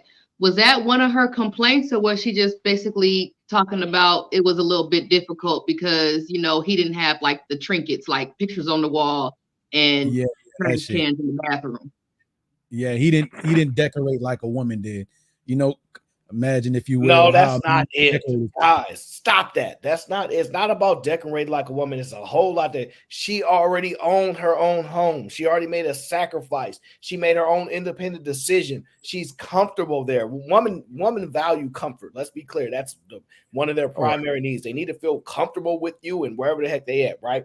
She's talking about all of these things. I'm not going to just limit it because the man don't have a trash can, or if he don't have no towels for his gas and paper towels in the bathroom, like some guys just don't, right? I'm not limited to that. She's saying to make that transition from what I earned, what I'd accomplished, what I did, to move into something that was not bigger, or at least what I wanted. It was hard. That's all she's basically saying. It's not a huge knock. Yeah, but even the way that you laid that out for me, and I did my best to listen to it. What she said she had accomplished, finally bought her own place, and then her complaints all seemed material to moving in. She said to essentially, the one thing that stood out in my mind, she said moving into essentially a bachelor pad. Okay, that's one thing that stood out that you said, right? So, okay, and what we know of a bachelor pad to be, not basically basically an empty house, very few furnishings, this, that, and the third, to where I'm looking around, I'm like, yo, where's your trash can at? And then asking, baby, can I put up a picture here or there? And like all the things, like trying to make it comfortable for her, yes, but still it seemed like it was asinine little things where she gave up, yes, what she accomplished, what she earned for herself to, this is his house, essentially, yes, but we about to have a life together, but now I got to make it comfortable for me. Whereas, like somebody else was saying, if they would have bought, either man was talking about if y'all go buy a place together, they would have bought a house together, she probably would have had none of those complaints because she would have had it furnished, the house she wanted, and furnished it the way that she wanted. I mean, but it still would be a compromise, even with buying a place together. Because what if he don't like that picture? You know what I'm saying? It's either way it goes, it's still gonna be a compromise, regardless. But Callie, most men don't care about no pictures and no trash cans. We typically just want our space, and in our space we want it the way that we want. Like when my wife got the decorating the house, I didn't like argue her down. Like, we don't want these pillows. Like, I ain't got time for that. Yeah, but that's just my experience. I want to keep doing it. Since Aaron say I do it, I'm gonna keep talking about my situation. Yeah, I mean, if to sit here and say that a man is not going to care about a picture being on the wall, I think that's a little bit wild, because I mean, men like decorations too. And if he don't like the picture, then there's going to have to be a compromise. From my experience or whatever like that, it's still a compromise either way, whether you moving into his, or y'all move into a space together, or he move into yours, there's going to be a compromise. And niggas just don't wave shit around. Like, if he don't like the pillows on the couch or whatever like that, he probably is gonna suggest something else. can I ask one quick favor? And I don't want to drag it too hard, but if I could ask one quick favor of you, Aaron, because I was just listening to the way that you was interpreting it and trying to see it from your point of view. Can we get one more playthrough and try to dissect the like from where she was to what she went to? Once we got married, it was really hard for me, if I'm being honest, to move out of my space, to leave my home, because it was a big deal for me to buy a home. And I had just bought the home maybe before we got. Our friend said to leave your independence. Yep. You did hear that, right? I heard it. But that's her friend. That's not what she said.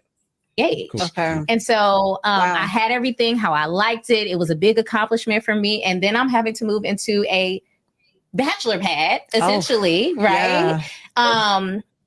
And you know, us women, we have things how we like them to be, and men, they don't necessarily always pay attention to that kind of thing. And I'll come into the bathroom, I'm like, where the trash cans at? Oh Lord. Like, where is, you know? So I'm going in and putting my little touches here and there. But then even doing that, you kind of gotta add, if you didn't buy the home with that person, that part, it's like I'm moving into your house. I can feel so it's like, hey babe, I'm thinking that maybe this might look better if we have like a picture hanging right here, you know, that kind of thing.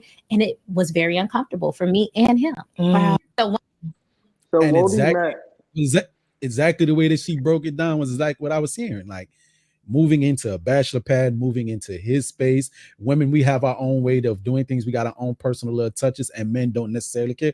Like all the what generally people have they say when a man and a woman got to come together. Men, we don't care about the little details sometimes. Like I'm not thinking about hanging a picture up there unless, you know what I mean? Maybe you a content creator. No, hold on. So she used certain words on purpose, right? So when we hear the word bachelor pad, that's for women. It's simple. It typically have the bare minimum, right? Most bachelor pads have the bare minimum. So I think what she's trying to say is that she want to put her DNA on this home, and she feel like she has to ask her husband permission because they did not buy this together. I really, truthfully and honestly, don't think there's nothing wrong with what she's saying. She should be able to feel comfortable where she's staying, especially if she's this person's wife. She's not his girlfriend. She's this man's wife. So that's the whole point that I'm making, Rody Matt, is I believe that her concerns are valid, and I believe that she should have the right to express that she wants to feel comfortable where she is laying her head now. Yeah. But I do think some people try to run with this and say, oh, she's trying to be ungrateful, this, that, and third, because truthfully and honestly, most men will want to feel comfortable where they're staying too. If you moved into a woman's house, you want to have that level of comfortability. Yeah. I mean, it's just, the point of it is the mindset. Because of what if she had nothing before that, and it's funny, you wouldn't have to deal with this type of mental frustration and experience, right? And I'm not knocking it, and she never had this damn house. She wouldn't have this type of feeling towards you. Like, it don't, and I'm gonna tell you this is important. She don't sound grateful. She don't sound, embracing of it, like this is going to be great for me, because she already had something. So she's lost her gracious ability, right? But when a woman comes from less than nothing, this is why when men say, I want a woman, I don't want her to make no damn money. Women like, why? You want a slave? You want a woman that ain't never experienced that, so you can use her. No. They want a woman to have some level of gratitude. And what they're proving is, with the more experience they have, the more items that they have, the more that they accomplish, their gratitude goes lower. And you can make the argument, oh, no, you just have to do more as a man to get her to be grateful. Or you can make the argument that is insane. To follow her experience to determine a gracious person is very bad. And it was not a smart decision, because if she came with, oh, this bachelor pad is nice, I was living with my auntie or my friends before this. But see, that's the response would have been different. But that's the point, is why do we gotta take the women who ain't got nothing? Like, why can't she have something? Why can't she bring something to the table? Let me say it. I just answered that. I would reckon that there would be some level of uncomfortability if she was coming from her parents' house and going over there. She'd still be talking about where's the trash can or something like that. So I don't see why she gotta come from the streets in order to. Because y'all see No, this, and Callie, see, you're not right on that one. You so like you are. So you saying that she would be more great? So you saying that she wouldn't be looking for the trash cans and the pictures and trying to make? That's all you heard. That's all you heard in what she said. If you listen to what she is expressing, go to the make the place her own. Well, no, she is bigger than that. It's bigger than that. She is leaving a place that she earned. She worked her butt off. She picked. She paid for. Her name is on this title. All these things. She did that. And now I'm going to a place where there's a man that I care about, etc. But I didn't pick this place. And I mean, mine is probably a little better. And I got to make all these adjustments. What I'm saying is I understand the mentality of it. She loses her gracious mentality when she has experienced something that she believes and she perceives it as better. You cannot tell me living with your mama, your auntie is better than moving from there where we know how women treat women. You take your argument if you want to move into a man that got his own condo. No, so it's not. Okay. So did she express those sentiments? Because it sounds like you're kind of adding on to it or whatever. She expressed those sentiments in a different part of the video. I mean, of the podcast. What makes you think I'm adding on to it? Because you said that she thinks that her place is better. Okay, I'll play the video again.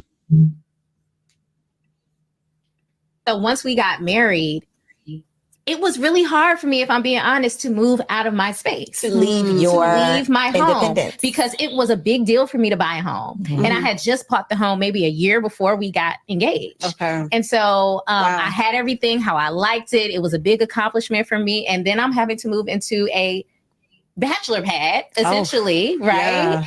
Yeah.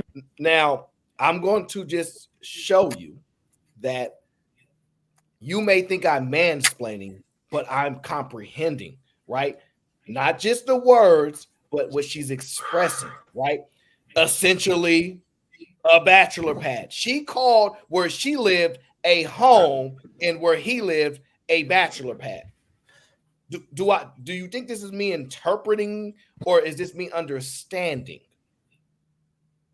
I think you're interpreting. I don't think you're understanding. Okay, gotcha.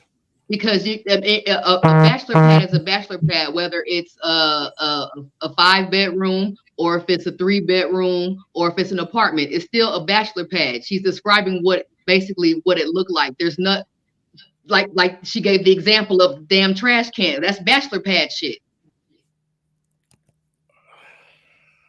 No shower curtain in all the bathrooms. That's bachelor pad shit. I don't give a fuck how.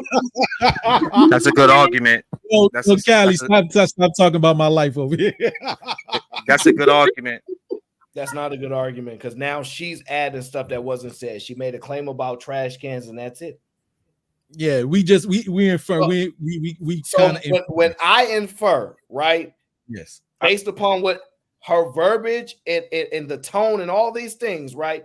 I'm mansplaining. Well, when she go on to add things to make her argument make it more sound or sound more believable, and y'all go, yeah, that's insane. Wait. Let me explain though, because a bachelor pad is a place that's like, it's not a home. It's not homey. It doesn't have that home feel, So by you not having a trash can in the bathroom, that can make a woman feel like, yeah, this is a bachelor pad. He was coming in and out. Ain't nothing wrong with that. But ain't nothing wrong with it though. Like, I'm trying to understand what's wrong with his spot being a bachelor pad. You were slightly on the right path with your description of a bachelor pad not being so homey, because just listening to how she's describing it, yeah, he didn't really have a woman's touch. It was just bare minimum. Right. And also she's moving out of her comfortability.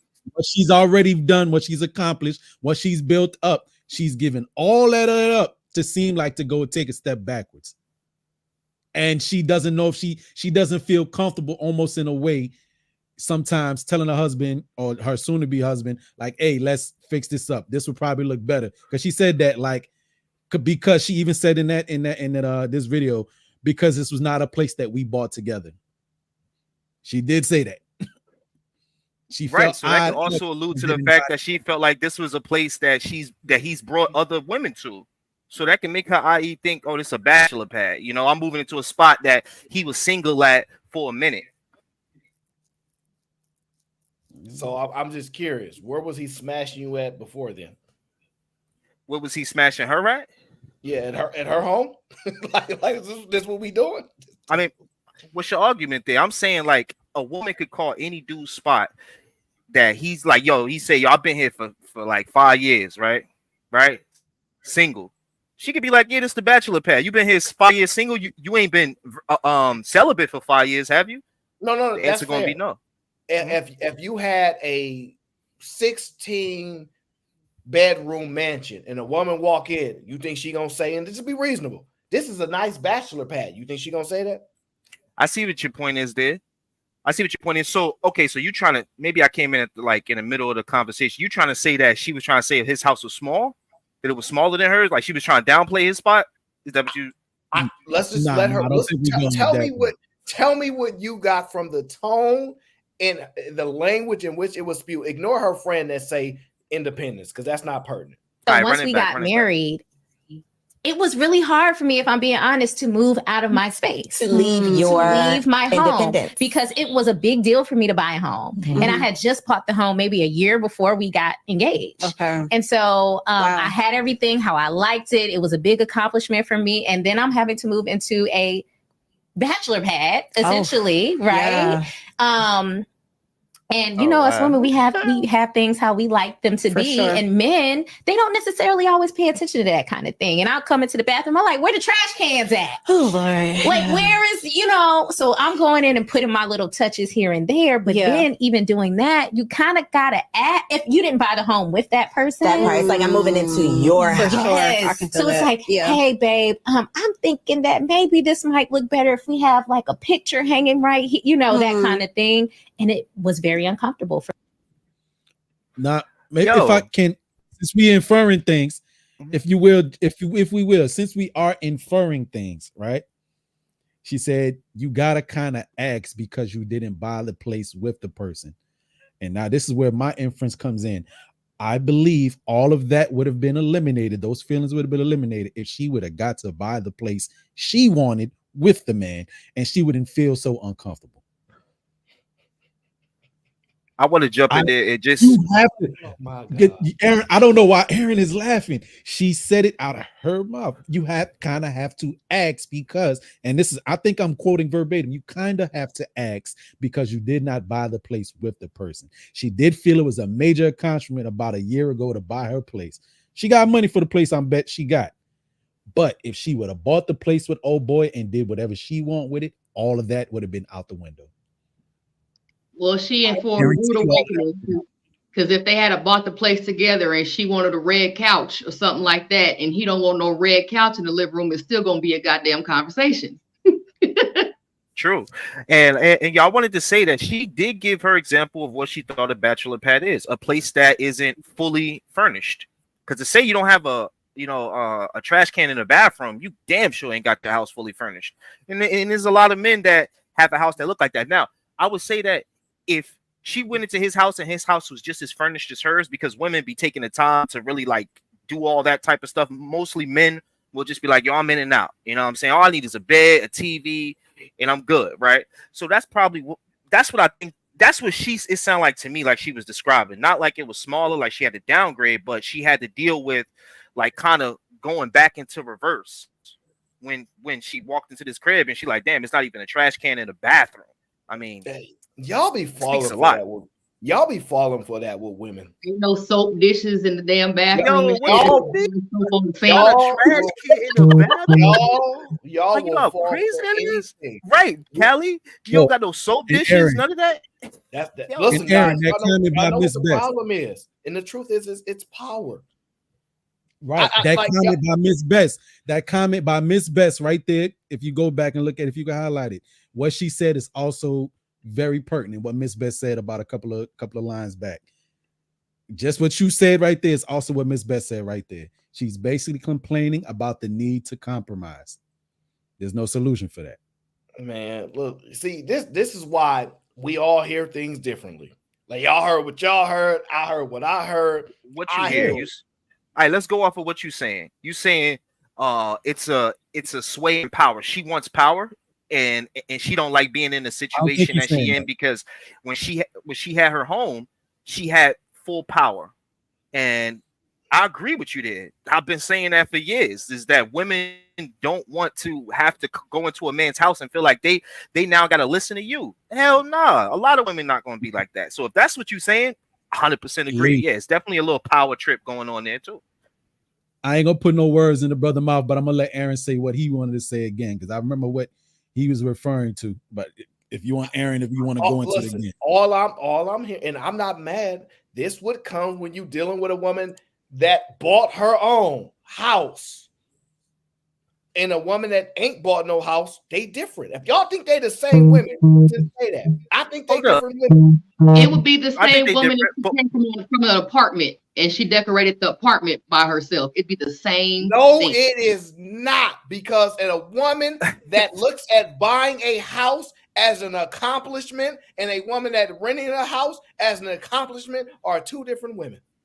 I'm talking about what are you dealing with is the question I want to ask you. Like, what is a man dealing with? Like what's negative here is what I'm trying to understand. That your girl gonna have an opinion? You know, like explain to me, Aaron. Aaron keeps highlighting in the fact that she had accomplished so much for herself and she's essentially giving it up.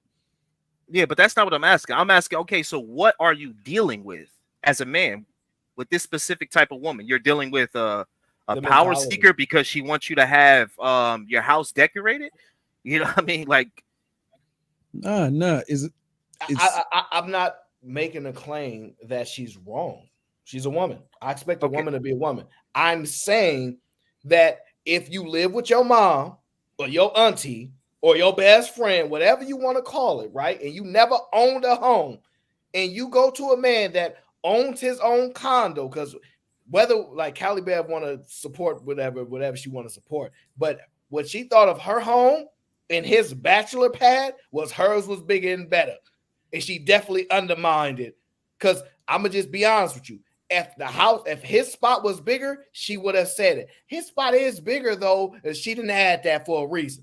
Okay, women love to tell a story, but that take 20 minutes to tell us a 2-minute story. She didn't say it for a reason. Call it what you want. All I'm saying is, I believe, and we can make different agreements or not, that a woman that never owned a home before, ever, do not look down or feel a certain compromise to that degree for a man that owns his own condo. But what if the condo, Aaron, what if the condo, right?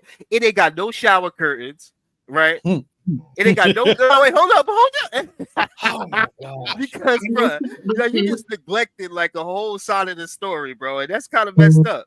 Because okay, it's a condo, but the condo ain't got no trash cans, right? It ain't got no pictures on the wall. It's just a condo. You know, it got a couch, it got a TV, got the necessities, there's food in the fridge, but it's nothing else there. You don't think that the woman gonna go in there and call this a bachelor pad, bro? You know how many condos? Like, bro, condo don't automatically mean that you balling, like, and let's say if you got a big one, okay? I've been in these places, right? And these dudes don't be having shit in their condo, bro. Like, I've been upstairs, right? You seen me working, right? I'm trying to tell you, I will go up to these dudes' houses and they'll be, young dudes, network marketers, all different type of ages and shit, right? Or like dudes who own a club or whatever. But you go in their house and it be certain dudes, like the older dudes, their houses be furnished, decorated, boom. Then you go to the dude that's recording the OnlyFans chick, bro. This dude got nothing in his house but a damn recording studio, a microphone in the middle with the middle of the living room or in the kitchen or some shit.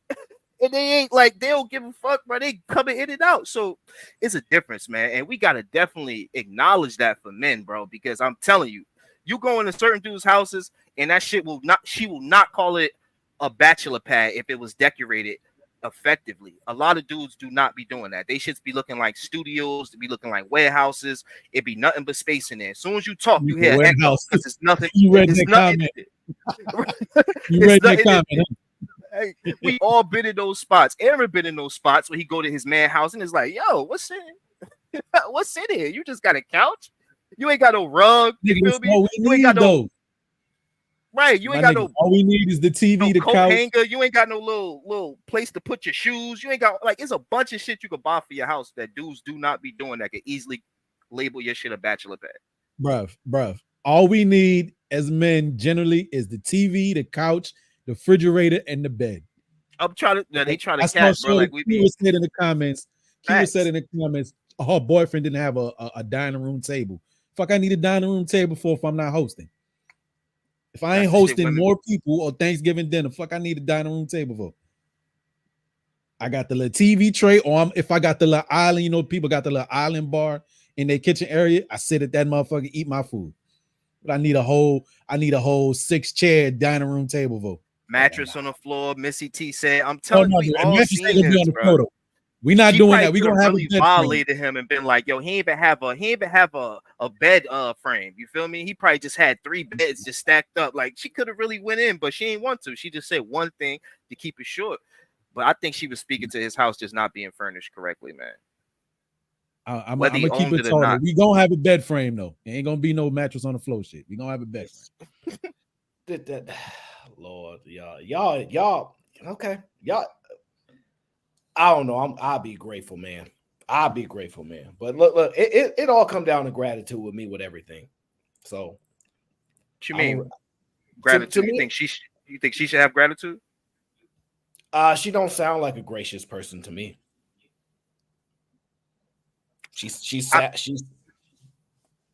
I mean, Aaron, if her house was bigger and it was more furnished and she had to downgrade, you know. I mean, well, she wanted to. Sorry, she wanted to down. She chose to downgrade. I'll change the words. She chose to downgrade. She can't. Well, okay, damn. Now you kind of got me in like a move that I'm kind of feeling like I'm in a checkmate. Okay, never mind. I'm gonna shut up. I see what you're saying. Okay, if she chose to do it, then she can't complain. Is that what you're saying? No, she can complain. Oh, then that's what she's doing. Yeah, she has a right to complain. Listen, I'm not gonna knock her right to complain at all. I'm just saying, me personally, I like a more gracious woman. No matter if her dad is a billionaire or not, I like gratitude because I think the billionaire daughter ain't gonna be gracious though. We don't know that. How you don't know that? If you just said because she owned a home, that was just your argument. No, it does not. What I'm saying is there are some people that have billionaire dads. And they mess around with felons that get out of jail and bring them on yachts. What I'm saying ultimately is the mindset that I'm hearing is like, yeah, she's very intelligent. She can make a lot of money. But when it comes to understanding what's going on in this moment, she don't know how this sounds. If she was just saying this to a man, how you think it sound to him? I think you putting a lot of weight just because she called it a bachelor pad. You think I'm putting a lot of weight, right? You think I'm putting a lot of weight because she called it a bachelor pad. Okay, are you saying, right? Just want to make sure that you think it's immaterial. You don't think it's important. No, I don't. I don't think it's that big of a deal that she called it a bachelor pad and she's ungrateful because she called it a bachelor pad. I wouldn't read that into it. No. And yo, why are we downplaying a bachelor pad? A bachelor pad could be y'all crazy, bro. A bachelor pad is just a place that don't have a lot of stuff in it. I've been in condos that had 3 stories in the shit. Right. And I still was like, this is a bachelor pad. All he had was the hose in the studio and the damn kitchen. Like, how am I calling that a home? Home is like, to me, a home is. Go ahead, my bad. Nah, you was all good. It's just like I just said, just to be as plain surface level when we hear bachelor pad, in my personal estimation, as I think how a lot of guys generally live, the bare necessities, right. Bro. Couch, TV, refrigerator, bed. right? If you got a dinner table, you extra nice, and they might just be rolling weed on the motherfucker. You know what I'm saying? Right. But, yeah, if you honest about it, you would get it when women came into your house and saw you with those basic necessities. You would get a different type of energy than when you changed it up and started actually adding things and made it feel more homey. You would see the mindset of the women that you brought in change. So they definitely look at it the way you decorate it. But you could, I mean, I don't look at it just being a bachelor pad as being something smaller. No way. And then here's another thing too, if I can, just for the last part. Yeah. That all that extra shit costs money too. Like what am I buying certain things that I have no intention of using for anyway? No, it's fine. We gonna move on from this because I'm overreacting to her. You saying bachelor pad? Oh, okay. I don't want to fight about this no more. People heard what they heard, and we gonna let the people decide. All right. Shout out to J. I know what you said. She went from independence to having to compromise.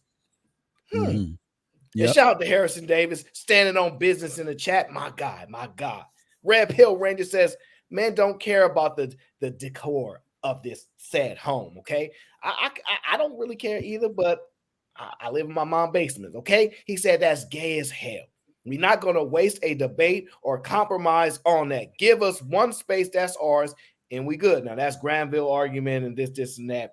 If we got space for it. If we don't, it is what it is. You brought it up in here. Red Pill Ranger says, when I got my house, I built all I said was I'm covering the 500 square foot garage for a man cave, and you can do whatever you want with the rest of it. Have fun. Because you realize even if you paid for it and you built it, she's still gonna mob on you and take it anyway. So just take your little garage space for your man's sanity, okay?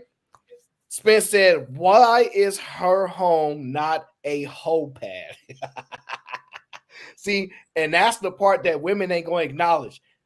The argument is if she got paper towels in her bathroom, because he clearly don't have no couches. That's what they said. They make it seem like nothing furnished there. But if he don't have paper towels in his bathroom, a trash can, and a few other things, that's a bachelor's pad. But where she is at, that is a home with nobody else in there but her. I don't want to argue with her about it. She would have a whole pad if she had liquid soap in the bathroom. It makes for better whole baths. You talk about hold on. What's wrong with liquid soap? Because I feel attacked right now. Got liquid soap in her bathroom instead of like bar soap or whatever. It said that she take whole baths in there. Really? Thanks for that little bit of information, Callie. Because I use liquid soap. How do you not already know that? Never mind. What you talking about? Come on, man. Like, are you crazy? What is y'all brothers doing in 2024? J-Hub says a home with a woman in it is set up as a long-term place. A bachelor pad is a basic place, just sustainable living. All right, so let me ask y'all this. Why you think she picked this man? Why y'all think she picked this man? Y'all think like I don't know what type of man y'all think these women be picking. I'm not gonna frustrate myself. All right, Red Pill Ranger says, what makes hers a home and his not a home? She had a house. Words have meaning and context is everything. Her mannerisms was even negative. Callie Bev said, I'm overreacting to a bachelor pad. And you didn't notice, but if you watch the video, she actually said that, paused, gulped, and then continued on. And I ain't making none of that up. Nope. She actually did that, but I don't want to overread until we're going to move on to the next video before I get in trouble, okay? Let me pull this up here. Here we go. That freeze frame is not flattering. The frame, what she's wearing with the hat and the denim and stuff. Oh, no, the freeze frame. I'm looking at her face. See, y'all guys always judging these women. Y'all got to stop this. I know I ain't going to be able to stop y'all from doing it, though, but. No, I'm just wondering, was her face born that way? Was she born with that face? It's kind of obvious that it's probably not. Yeah. I'm not gonna say nothing about the way she looks. That's on you. Y'all love to do this to women. I'm not saying nothing. I'm looking at what she's going to say. I'm listening for that, and I'm looking at the title that says it's hard to submit and struggle. Okay, that's what it says on the title. She fly though. I like her outfit. She fly. Let's listen to her voice. She probably from New York. Listen, if I'm struggling, I can't suck your dick with pride. I can't. Come on, bro. Like, how you want a woman who's surviving, fighting for survival to be? If I'm fighting for survival, there's no way I can be submissive. Like, it's no way. It's no way those two could go. If I'm fighting to live, if I'm fighting to create a life for my children, if I'm fighting every day to provide, if I'm fighting every day to do everything. It's no way I could come home and just curl up and just open my legs and love on you and just massage your shoulders, take your shoes off for you, cook you dinner, suck your dick. And like, you want me to do that with pride? It's no way I can do it with pride. It's no way I can do it with pride. Listen. She from Atlanta. She from Atlanta? She from Atlanta. She damn sure ain't no New Yorker. You think she from Atlanta? I don't know where she's from. I have no idea where she's from. But the question is she right? That's the question. Is she right? Suck it while you mad. Suck it while you mad, shorty.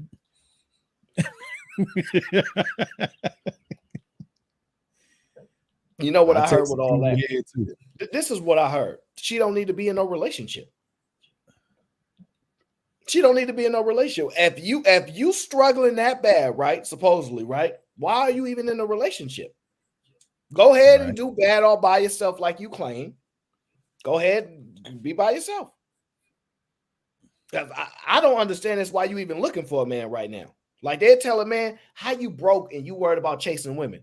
How you struggling and you even trying to be in a relationship with a man? Why? Right. Why?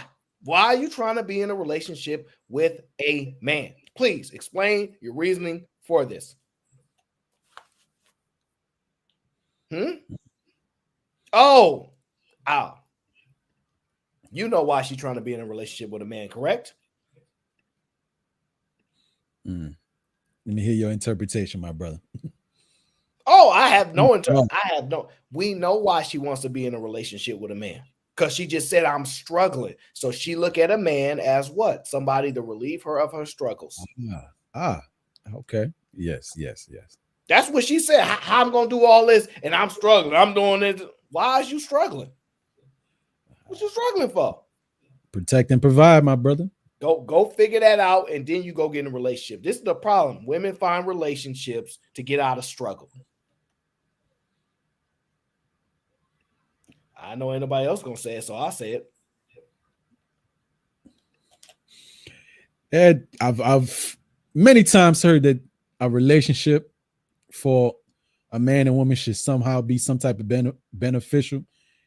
That there should be something that you're getting in a relationship or getting from that person. Maybe pick up something where you might be lacking. And cool, I get it. But if modern day relationships generally are what can you do for me, then it's not about love. I've heard this, I don't recall what it was the exact conversation, but somebody asked this, I think it might have been Sharon.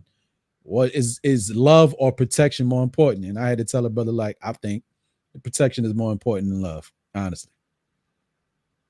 So if that's what you want, if that's what you are looking for, that, somebody to help you out of your struggle, cool.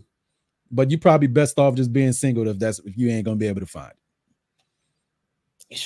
Man, listen, man. Y'all know what she here for. Why are women in these relationships? Listen to this. First of all, do you believe women really want to get married? No. Do you wait, Walter? Do you believe women really want to get married, Walter? I think women do want to get married for selfish reasons. For selfish reasons at times, but yeah. Selfish reasons. Let's hear some of those reasons. They want help. They don't want Let love. me They quiet want help. listen. They want help. Help with bills, help with their kids, help with their in-house shalom, help with their mental, help with focus, help with direction. They want somebody to lead them and help them rather than fall in love with somebody. I want somebody to help me go somewhere better than where I'm at, and I don't give a fuck who that is. I'm not in love with you. I just need somebody to help me be better than where I'm at. First of all, do you believe women really want? Why you want a husband? I want to provide. Oh, I'm not saying right or wrong. It sounds like he said, they want help. They want some help. So it would explain why a woman like this would say this. If I'm struggling, I can't suck your dick with pride. I can't. Come on, bro. Like, how you want a woman who's surviving, fighting for survival to be? If I'm fighting for survival, there's no way I can be submissive. It's no way. It's no way those two could go. If I'm fighting to live, if I'm fighting to create a life for my children, if I'm fighting every day to provide, if I'm fighting every day to do everything. It's no way I could come home and just curl up and just open my legs and love on you and just massage your shoulders. Take.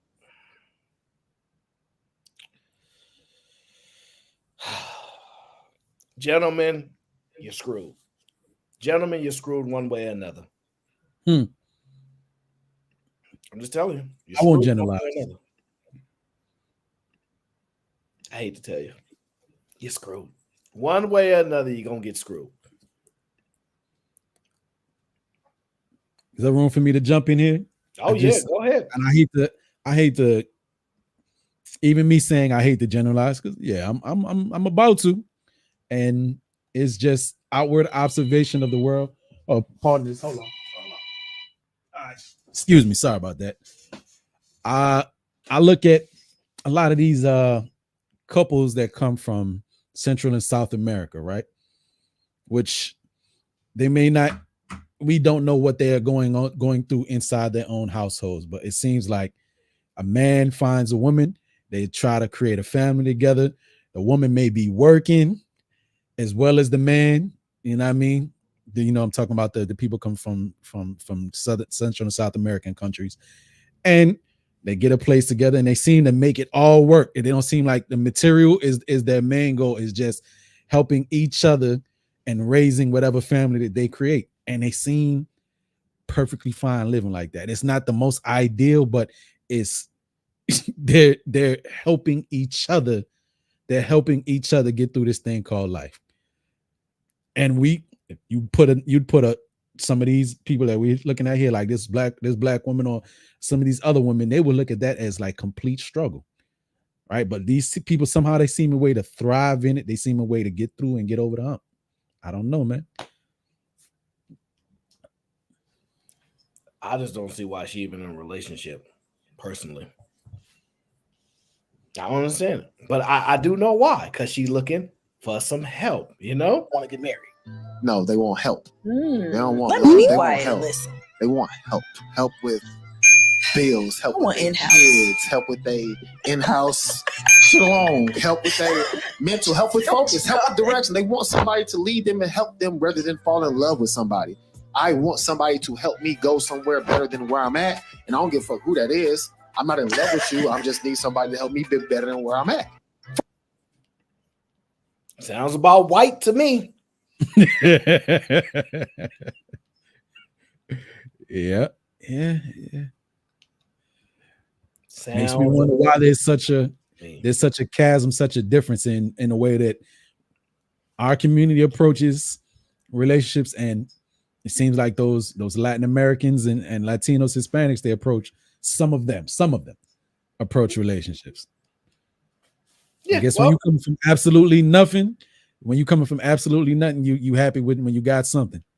But we spoiled in America, though. That's what it is. We spoiled. We're not spoiled in America. We just have different plights. The only thing America has solved is basically starvation to a higher level of poverty as opposed to a lower level. But we just have different struggles.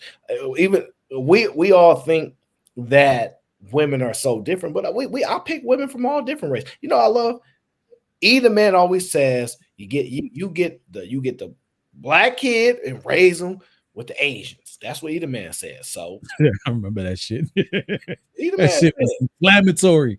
That was inflammatory as hell. I know that's what he said. I remember it, and it was inflammatory as hell. I can't determine that, but I will say I think this was an interesting video. This is my first time treating my husband to a meal in over 2 years. From the very beginning of when I started this company, he told me I didn't need to make money. He knew I wanted to work on something I was very passionate about, and he took all of the financial burden off of me, even to the point of telling me I didn't need to make a single profitable dollar. So over the years, I've just been keeping my head down, pouring all of my love, effort, and creativity into this small business. When you're supporting a business, you're not just getting a high quality experience or product. You are truly changing someone's life forever. Thank you for shopping small this holiday. What do you think about that video there, Callie Bev? She been so busy. It's her first time cooking a meal in 2 years for her husband, and she working on her small business. I mean, I'm indifferent. I thought that was beautiful though. She said bought though. She actually took him out though. She treated him to a meal, took him out somewhere. But I thought that was beautiful. That's wonderful. That's nice. Oh, I thought she made it. Well, yeah, took him out, made it, whichever one. That was nice. Yeah, she said, I think if I'm not misquoting, the first time in 2 years that she's ever spent money on her husband, because he was always the one spending on her. So I thought it was sweet because she seems appreciative. She seems appreciative. Like I didn't get the as he should type of energy. She seems appreciative. Day, is that you? I gotta see if that's Day in the back. So not that as he should energy. Wait. So are you arguing that she seems appreciative? Really? Yeah, she looks the way that she's coming off. This is me inferring, but the way she's coming off in that video, she seems appreciative. She seems like a grateful wife. I don't know about all that. Avatar, reveal yourself. Yeah, it's me, Aaron. Is that Jonathan Majors back up? Don't start. We're not doing this. Don't start. Don't start. This is key right here, right? Listen to what he said. All the financial burden off. I'm gonna play the video one more time for you, so I really can understand the depth of what she said. Okay. This is my first time treating my husband to a meal in over 2 years. From the very beginning of when I started this company, he told me I didn't need to make money. He knew I wanted to work on something I was very passionate about, and he took all of the financial burden off of me, even to the point of telling me I didn't need to make a single profitable dollar. So over the years, I've just been keeping my head down, pouring all of my love, effort, and creativity into this small business. When you're supporting a business, you're not just getting a high quality experience or product. You are truly changing someone's life forever. Thank you for shopping small this holiday. Now, the question is, what do you think about the man? Oh, that's a hell of a dude right there. Yeah, that's a good dude. That's a hell of a dude. All I want to know is what he do for a living. That's a great question. You think he's a good dude, huh? Yeah, that's because he set the standard. He set the standard. He told his woman from the gate that she don't got to do nothing and contribute nothing. So, you know what I mean? Whereas he didn't even leave it up to her to make that decision. He's like, hey, babe, this is what I want you to be happy. Do what you want to do. And I got everything else. And so he set the standard, and he, Interesting. Shout out to Cali No Bevs, aka I got 5 on it for the 99 cents. I think that's a gripe at Cali Bev. And shout out to Chicago Real. It says, my dividends didn't automatically reinvest in my account, so I'm down $900 gazillion dollars until payday. But here you go, sir. Shout out to the G. Gang. Shout out to my guy, Chicago Real. My brother, every single dividend does not need to be reinvested on auto reinvest. You might need to place those dividends into another investment. Don't necessarily do the drip method like that. You don't necessarily do that. I'm telling you, because sometimes I get some dividends sometimes, and I'm not putting it back, reinvesting it back in the company. I'm gonna place those dividends elsewhere. Okay, So sometimes that auto don't do it. Don't do it. But we'll discuss that at a later show. Shout out to Rilla. Now, I think he seems like a good brother to me, but I think 2 years. Let me ask you this, Walter Mack. How would your life be if you got 2 years of not having to pay for anything?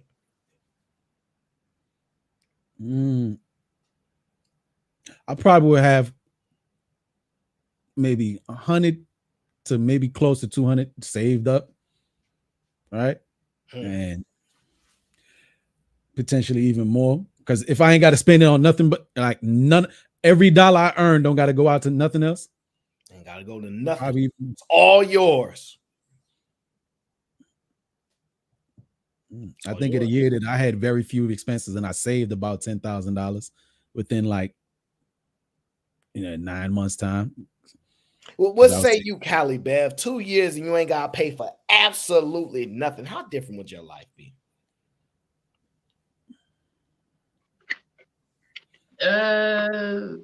Not too much different than what it is already.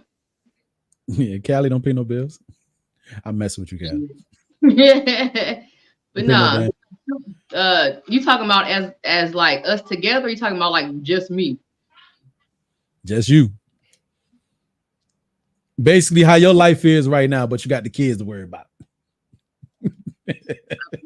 I mean, yeah, it'd just be more shit the kids had, or it'd be more in the savings account for what the kids need later. Yeah, you need one of these lifestyle wouldn't change. No. You need one of these working wives up here, Aaron. One of these wives that got jobs. Ask that question. Oh, hold up. No offense. I don't even know what Cali do. I know you say he was in school though at the moment, right? Nah. I was talking about I was in a training class. I was in a training class at work. I work from home. Oh, okay. Cali not about to tell you what she used to do. So she can't. Yeah, I do not mean to offend. She has to plead the fifth. Don't let me find no links on no Instagrams. You'll find the link. Links on no Instagrams. Hey, you'll find the link. It'll be to my YouTube page. But look, whatchamacallit? Yeah, my lifestyle wouldn't change at all. 2 years without having to pay bills. Yeah, I'd still be in this house. I'd still be working. He'd still be working. It'd probably just be more in some other account for the kids for what they would need later, or we'd end up spending that money on the kids currently. I just want to put this out there for all the women that are watching Aaron O. If you got any links on your IG and it leads me to $44, I will not be a supporter. Half of that, 20, I might be interested. If it leads me to $44, I can't help you. $44, huh? I can't help you. I don't know why anybody's links in $44. That's such a specific number. So Aaron, wow. What you got on the Aaron? Because I know you're just sitting back collecting everybody else's opinion before you say yours. Aaron, I got a question. I don't know if she said it or not. Where do they live? Because that plays a part too. From what it looks like to me, it looked like they live in their own dang apartment. It kind of looked like I don't know, New York, Seattle. If it's New York, that's what I'm saying. That's what I'm saying. It changes a lot. Can you tell with the background? I can't tell with backgrounds, so I don't know. Yeah, that's what I'm like. It didn't really show outside like that. It changes a lot, the whole dynamic of where they live. Maybe. Hold on. Let me see. It looked like a Manhattan apartment, though. Let me see. That ain't no damn Manhattan apartment. Come on now. It's small as shit, like with the tall ass windows. That's one scene when they was in that one large room and they had them long ass windows. I'm Aaron. You already know there will be no New York slander. I hope y'all know that there will be no. I think they live in Ontario, Toronto. Oh, okay. Oh, okay. And as y'all know, it's expensive in Toronto. That's what I was going to say too. Yeah. Yeah, it's That's expensive. That's the New York of the North. Pretty much. But either way, that they live that. That's where. But either way, he making it happen, man. Shout out to that brother. Like Callie says, what's my thoughts? I think it's interesting. I think it's really interesting. What assumptions we would make about him and her. That's the part that I think is interesting. I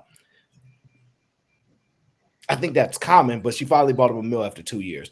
But I wanted to get some more insight onto, I know what people would assume about him, but when you hear about what she says about him.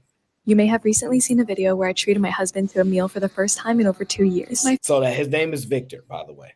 Favorite person, and I love talking about him, but he wasn't always this romantic, and he definitely didn't have a provider mindset. We met 7 years ago as coworkers, became friends, and then decided to start a company together. A year into starting the company, we fell in love and decided to start a relationship. We had a lot of arguments in the early days, so we decided to get a therapist, and that was one of the best decisions we've ever made. Through therapy and lots of late night chats, we began to understand ourselves better and each other better. This resulted in a lot of empathy for one another and being able to anticipate each other's needs. Not only has he wholeheartedly supported my dreams of building a Noki bathhouse, he does the things that I don't have capacity for, such as planning date nights or even cleaning the house. I wouldn't say our relationship is 50-50 at the moment, but I'm really hoping to give more to him when I have more. Thank you so much for meeting my husband. You may I'm sure y'all heard what I heard, but I heard a lot right there. He has the capacity for things that she doesn't even have, like cleaning the house. What? Oh, so you's a bum bitch. He's a bum bitch. He really is a good dude. He really a good dude. He's a great guy. He's a house husband.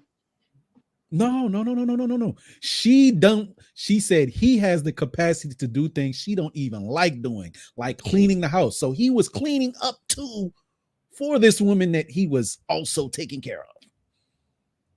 He was doing the domesticated stuff in the house and making sure she ain't have to work when she didn't want to.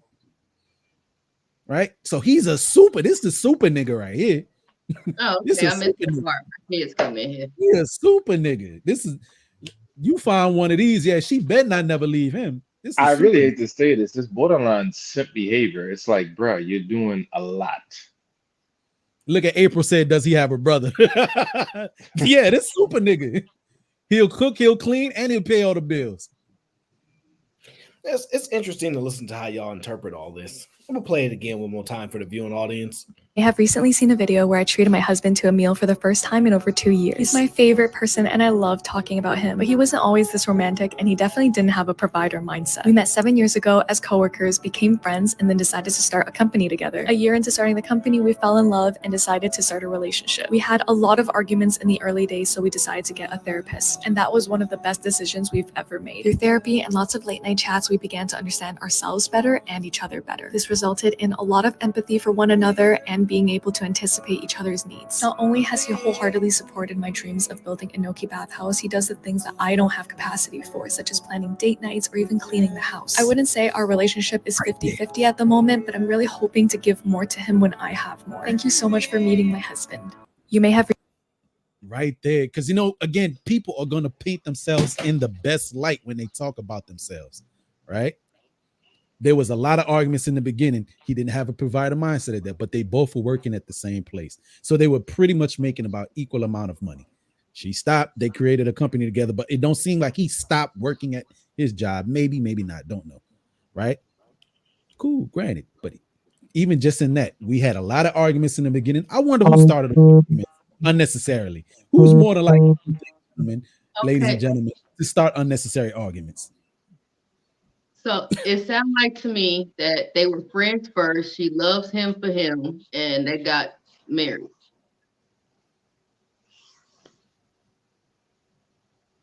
That's it? Keep going, Callie Bev. What the most important part to me was the fact that she loved him for him, and they were friends first. That's the most important part for you? Yeah. Okay. You know what everybody, you know what all, you know, it's interesting what the women are hearing, it's interesting what the men are hearing. The men are hearing he wasn't even a provider at the time. He did not have a provider. He was not a provider. He was not a provider mindset. He didn't have that when I met him. And when I hear women say, I want a man that's a provider, I want a man with a provide. Some men don't come at that way. So it's interesting. That's point one. Go ahead. I don't want to put too many words into. Again, I gotta. And sorry if I can't find a simpler word, but we have to extrapolate what is being said in the beginning, the middle, and the end, and put the story all together. Okay. Say he didn't have a provider mindset when they first met, but he probably could have afforded to completely take care of her because they were working at the same place. So now focus that. One, all right, probably was a decent enough job where they make money. She stopped doing that job. They created a company together. Didn't say that he quit, but she completely focused on her goal or her dream of making an Inoki bathhouse. That's what her company is, Inoki bathhouses, right? Which that shit sounds so niche. So maybe it's a Japanese thing at work over there. Cool, granted. But it makes me think of one person who I used to work for. This man had a nice job in Manhattan, right? He was taking care of everything in the house, and he started a business for his wife, a little bar. It fell through. I was working there, dishwashing and whatnot, and this, that, and the third. Sounded like a similar scenario. He was funding her business when they were coming up short, and of course, he's part of it too. But gave his wife the opportunity to do what she wanted to, and he was being the provider on the side. So, going back to this situation, she said wasn't had that provider mindset. He obviously could have afforded to. But when it got to the point where she wanted to do what she wanted to do, now he seems to be the great provider because he gave her the opportunity to do what she feels, start her little business. And all that arguing in the beginning, and they needed therapy. I'm just going to assume, seeing as probably his natural nice disposition, if you are this person now, the therapist reprogrammed him. Yes, the therapy reprogrammed that nigga, right? Right? And the arguing probably was on her part. She can do all that smiling she wants to. When I said he a good ninja, yes, he is a good dude. She got her one. She found the great one. But did y'all hear what she said at the end, which to me was interesting? She said, I wouldn't call it a 50-50 relationship, but I do want to provide more. And my question is, what does she mean by that? Because she gave examples of what he's doing in the relationship to provide for the relationship. So it's like, if he's doing the most, then again, where did you try to fit in any way, shape, or form? I took the more as the fact that she hadn't treated him, from the previous video, she hadn't treated him to dinner in 2 years or whatever like that, because she had her nose down in the business or whatever. So that's what I extrapolated from that. So again, Callie, my thing is this: it's like, so that's how you, in a sense, repay your man, is taking him out to dinner. There's nothing else she could have done. That's what I'm saying. Like those 2 years, you did nothing. You get what I'm saying? Like that is my, like that to me it's just a little odd. Well, yeah, they had the, she was doing the business thing, trying to get the business off the ground or whatever. And she probably really didn't have no real type of income coming in. Again, extrapolation, inferences, and injecting what we hear or what we think. I also believe there's a little bit of guilt coming up because that where they needed therapy in the beginning, a lot of arguing. I believe with wholeheartedly the arguments and the nagging came from her. I remember hearing another woman in the common shared space that we share in other panels saying that she was antagonizing her husband at one point. They went to therapy and the therapist asked her husband, why would you want to stay with this? And he stood up for her, right? No names need to be said. So not to saying that this is maybe a common thing for women. Every woman's attitude is different. You know what I mean? She seems pleasant, but sometimes it be them smiling jigsaw looking motherfuckers like this. They can be some of the biggest terrorists when you get them inside the crib. Shorty, I think, was being an antagonist and a terrorist to old boy, and he was just enduring it because he likes her. He love her. right? And she feeling some type of guilt too. You know what I mean? What she's saying, she wish she could do something to repay it back. That right now, it ain't a fit. Right now, it's our relationship is not so much 50-50. Shorty, you just said he was taking care of everything and supported your business. Y'all started this so-called business together. Basically, he gave you the seed money to start it, right? And his name is in it, but it's your business. He's basically funded everything you need to get you up and off and running, right?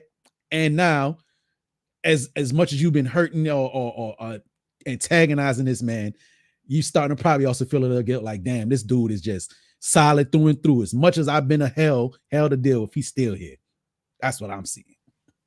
Nigga, y'all missed the whole thing, bro. Now, I may not be smart, but ain't this nigga doing everything that bitches complain about doing in a relationship? Ain't this nigga working, helping run the business, cleaning, folding, planning date nights, doing all this shit? Ain't this the shit women complain about every single fucking day? The nigga is literally doing everything that women complain about. He doing and everything. this can sound like she ain't doing nothing but going to work and coming home. That's what it sounds like. She go to work, she come home. She don't do nothing else. That's the same thing women complain about with men. Hey, This nigga is literally coming home, cooking, cleaning, and going to work. He's working in the company. He's doing everything. They saying everything women complain about, they don't want to do.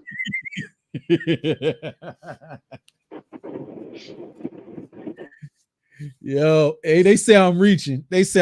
I'm just, it's like Sherlock Holmes, right?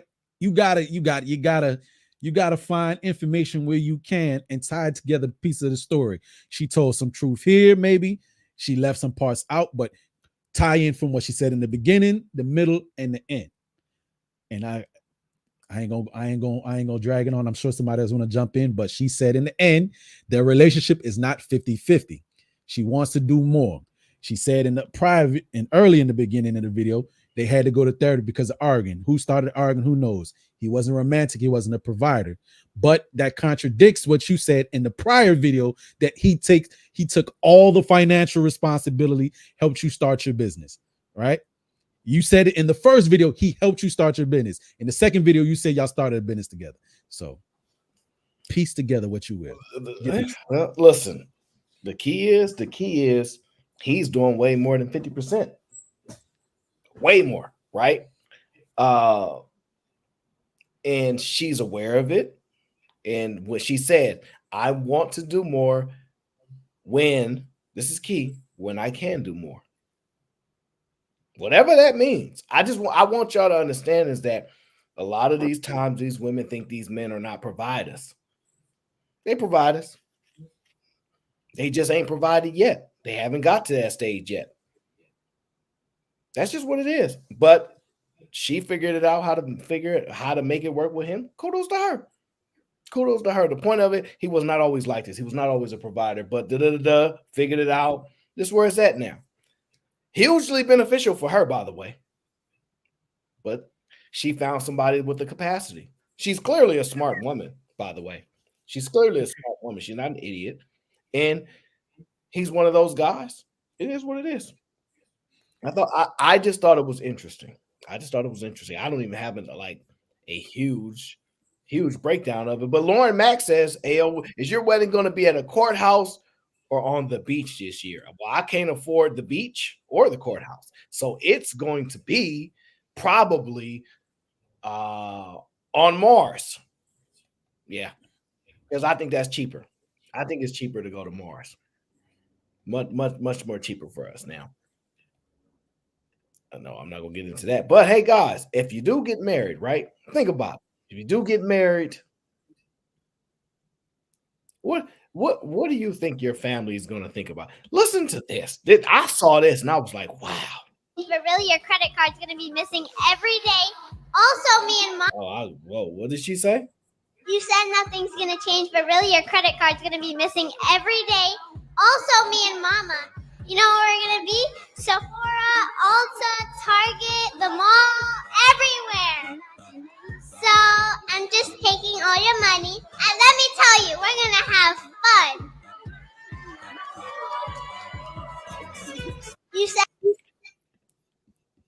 Now, yeah, that's funny. Well, that's not funny. You don't think that's funny? I'm not laughing. Where do you think she learned that from? Her mama. Really? She get it from her mama. Sad part, she's dead serious. That's the sad part. The little girl telling the truth. The mama She's laughing at her. dead serious. Kids don't lie too good. Ooh wee. Ooh wee. They training them young, y'all. Look at this. They training them young.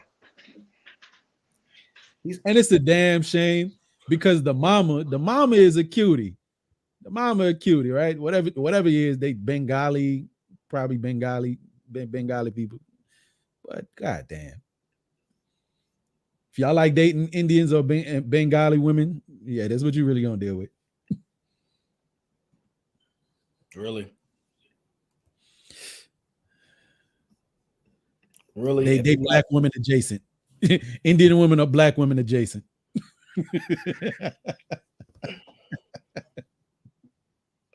He's smiling too. That's the crazy part. But this is the part y'all miss. What did she say? Target and Sephora. Publicly traded companies. Now y'all better get y'all stock in now. That's where it's at. Like, because she's giving y'all the insight on when women gonna spend his money at. Mm-hmm. They going to Target. You know you're spending a lot. Oh, Lord. Why not Walmart? Why nobody like Walmart no more? Walmart is so much cheaper. No. Target is better. You see? What'd you say? I said Target is better.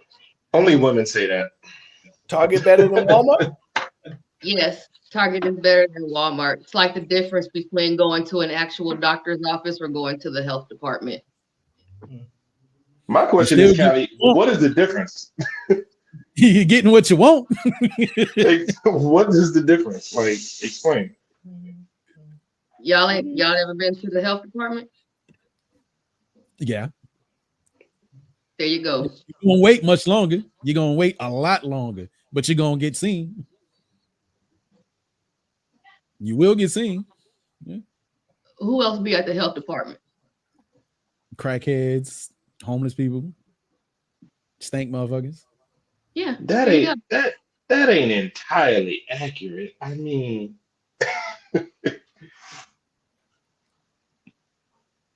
no, yeah, homeless people when they really badly in need, they'll pop up in there and be stanking up the whole lobby.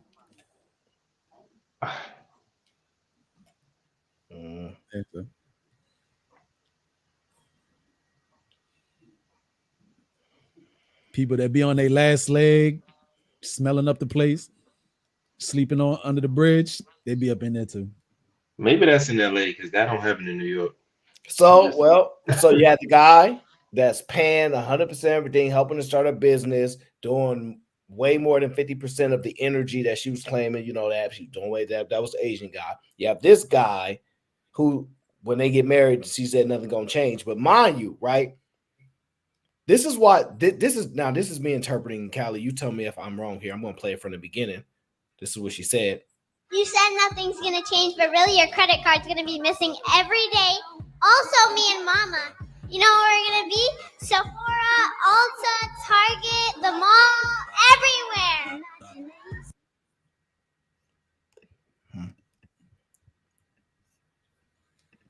Do y'all think that's his child? Nope, that's not his child. No. He marrying a baby mother. I'm not sure. I want to say it is. Because I'm kind of torn. I'm kind of torn. Oh, my bad. Aaron, it was the way it was the way he kept smiling. That's why.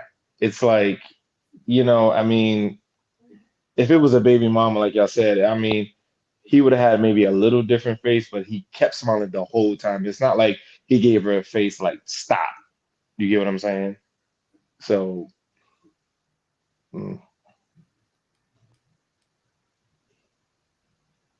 yeah, I'm not sure if it's his kid or not.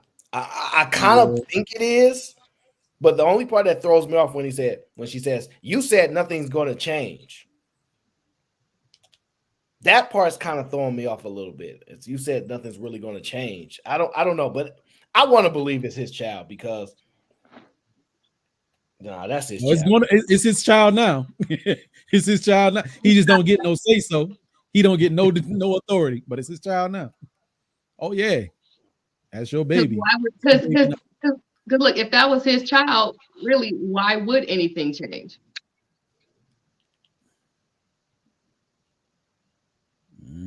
And I don't know, maybe it's just me, Callie. Ain't usually little girls are daddy's girls.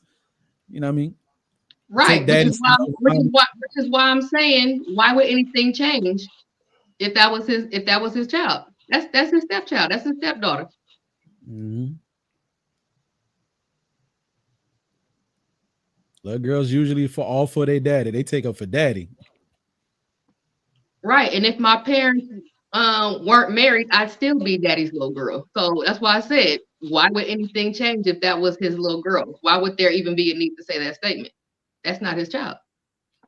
And we ain't even got to dig too deep, but I'm just curious. Callie, you have a daughter, right? Absolutely not. Oh, okay. All boys. You're blessed. All boys, you're blessed. Yep. My grandmother jinxed me. It's all good though. I've come to accept it, and probably that was the best. That was the better thing. Hey, mama's boys. Mama's boys serve a purpose. You're always right. You always right in any argument. That shit ain't true. No. That is absolutely not true. But okay. What does that say? My boy Wally Mack is the best Uber Eats guy in NYC. That's some love. They showing you love, player. Appreciate you. I will put my Cash App up there, but you know. I got done arguing my 13-year-old son down about the kind of pants that he had on. No, just because you got sons and you the mama don't mean that you always right. They say happy wife, happy life. So what that mean? I don't know. I just like to say it because that don't mean everything go your damn way. I don't know. Let's get to the next video. Player. How you say you can't deal with a guy that got a job? Do you have a job, Jay? Yes. Okay. Why can't I deal with you?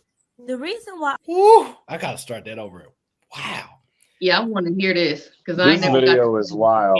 That sounds crazy condescending, but I'm gonna just let it play out. AL says she married that wallet, not him.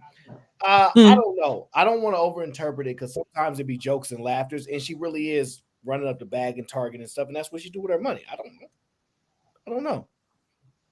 So I'm kind of torn, to be honest with you, but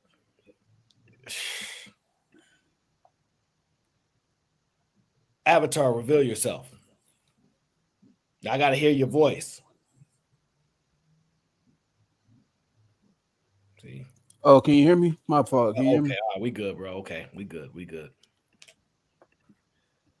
What up, y'all? What's going on, Tony? What up? What's going on, Tom? Whatever. Man, I'm vibing. Hello. Hey, Kylie, how you doing? We try to save the guy from getting all his money spent at Target and all that, but Sephora and Target gonna spend up his money, so it is what it is. Yeah, Aaron, you asked. That was my first question when you played it. I'm like, is that his? Yeah, is that his baby or what? Because yeah, don't look like it. Even and I don't know if Tony had more he wanted to say about. Even when we was referring to that last video about the man taking care of all the bills, all the responsibilities, and we use the term a good dude, right? In a way, in my eyes, you got to be a good dude to sit there and take that financial burden and financial abuse and do it with a smile. You got to be a good dude. Because I'm like, yo, bitch, put my wallet down. Fuck you touching my shit for? I don't know how these guys pull this stuff off. I don't know how these women find these guys half the time. I really don't know. This is why women like, where do you find these guys? Spaceship. They couldn't pull this one on for me. Let me get back to the video because she can't date no 9-to-5er. And all I'm a 9 to 5. How you say you can't deal with a guy that got a job? Do you have a job, Jay? Yes. Okay, why can't I deal with you? The reason why I cannot deal. She said it as a, like it was like an option. Like, no, it's not an option, and that's what I was gonna say. Rule respect to your girlfriend. That's not what she's not gonna take it personally. Yeah, She don't. know I we can't working. take anybody that got a job either. That's why I said I would. Why I don't not, want though? nobody with a job because if we want to go to Jamaica to see your girl's family, and you can't because you got to We've been go. to that. When it But comes, you can't tell them like, oh, I gotta go to Jamaica tomorrow. True. Like you I don't gotta. have to. No, but when it So comes you could just to, leave your job I mean, anytime. Like right, like you told us we had to push the time back because you didn't get off work till a certain time. Like that Yeah. already is like a hassle. okay. No, but That's a red flag. for me, no, Not a red it's flag. not a red flag. But for me personally, because I know when a lot of people say, "Oh, I can't date a man with a job," a lot of people on the internet take it to offense. But me, Mhm. Destiny, cannot date a man with a job. One, because I'm very spontaneous, and I need. Wait, Jay, before you get to leaning back and breaking the chair. What I'm saying is, and I also need a man to understand where I'm at in the moment that I'm at. Like, I probably will have a week where I work so much, and then I have a week where I don't work at all. You get what I'm saying? So as an entrepreneur, it's like it's very up and down. And I just want somebody to understand the mental state that I'm in. Sometimes I get really, really depressed because I always have to show up for people. So then I'd be like, I want a man to be there to comfort me during that moment. I just feel like So you want a maid too? I don't want a maid. I want a man. How you say you can't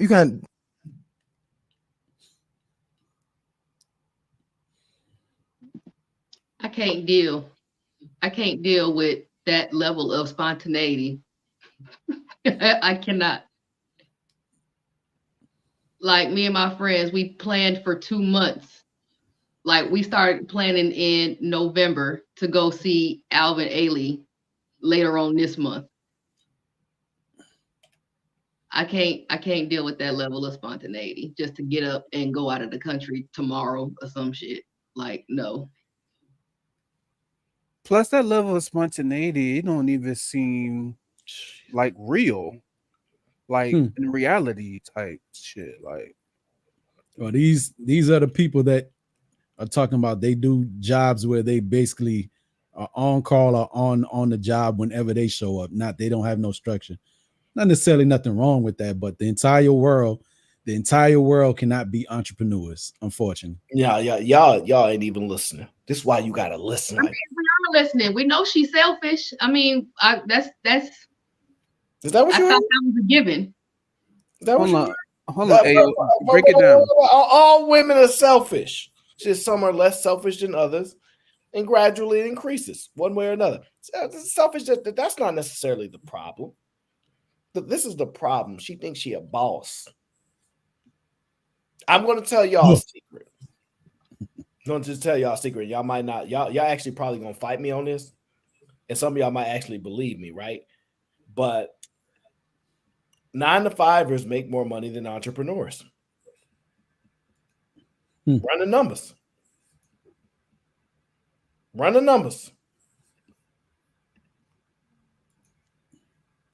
Run the numbers. So, Aaron, let me ask you, why do you think they think they're bosses, or what is the allure to being or considering yourself a boss, as it seems like they do? Sure, I'll let her explain it in her own words. I might be working a week real tough, and then the next week I might not be working at all. Let me answer. Like, that's why I say when we listen different over here. We listeners over here. You ain't a boss because you don't have no employees. Because if you was a boss and you had employees, there is no time where you're not working at all.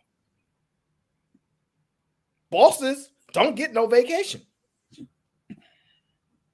They always working 24/7. You the boss, you don't get no vacation. You have people that report to you, you get no vacation. You have managers that report, you get no vacation. So how she go from I might be working all crazy one week and next week I might not work nothing at all because she is self-employed.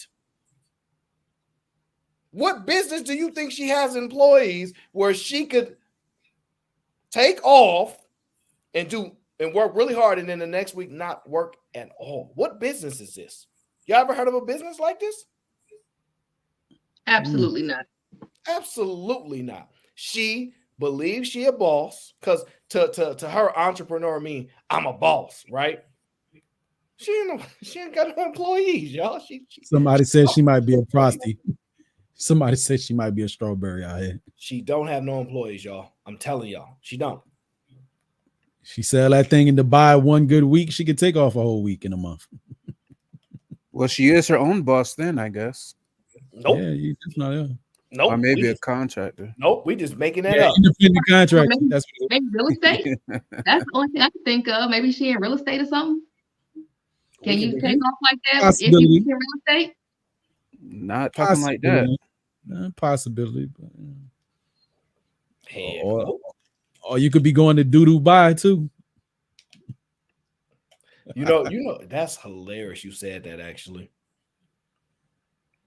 That is You got a Dubai clip? Absolutely not. That's a little bit above my disgust level. You know, I ain't in that disgusting stuff. You know, I don't do that. Yeah. But I did have a clip about this girl that was from Dubai though. That I ain't gonna deny. Yeah. It'd be a couple sane people. Is this her? Yeah, this is her right here. She's from Dubai. 68.5% men, and the rest is women. So interesting. In this, you can imagine that there's for each woman 3 men. And here I question myself, like there's a lot, and this 1/2 ratio of single ladies in Dubai, especially in Dubai. Why is this happening? In case you have, for real, like 3 men for you, for each woman there's 3 men. You're not finding any of these 3 compatible to you. So here we go back to your standards thing, that the women are overrating themselves, and even none of these 3 are an option for her. 68. Wow. So a woman from Dubai talks about what women are from Dubai. Men in the East are different than the men. Well, whatever. Forget all that. In Dubai, she know it's 3 men to 1 woman. And she can't, and she said these women can't figure out what man to get out of the more options. It don't work. So it's just hilarious that some women can easily identify issues and other women are just lost, just completely lost. Just and you have to wonder yourself, what women is getting flew out to Dubai? By unmarried men? Yeah. Why are all the stories so bad? Why ain't the story ever come back and it's a good story? What is happening out in Dubai, y'all? What's going on out there? A lot of business deals.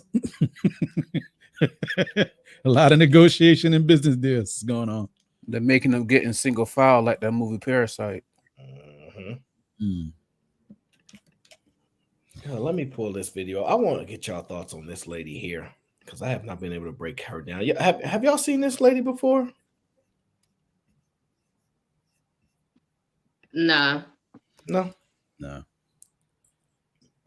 Eye Candyland is the name of the page. Yeah, I don't know how she got on my feed, but this particular video came across, and I really wanted to hear y'all thoughts on this one.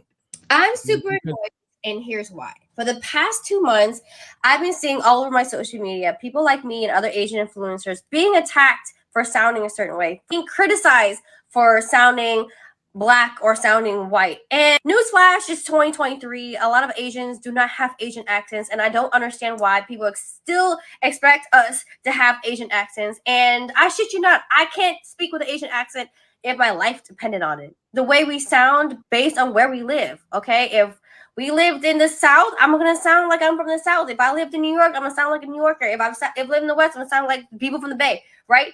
Or people in Atlanta, I'm gonna sound like I have an Atlanta accent because I was born and raised there. I'm gonna sound like people who live there, and I cannot fathom why y'all can't understand that. We are not trying too hard to sound like anybody or any type of way. We're just sounding like people who are around us.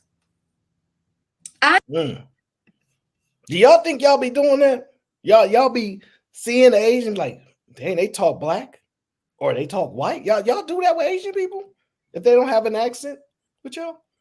I kind of do that. I kind of do that to anybody non-Black person, depending on and the lingo too that you use, the slang and so on and so forth.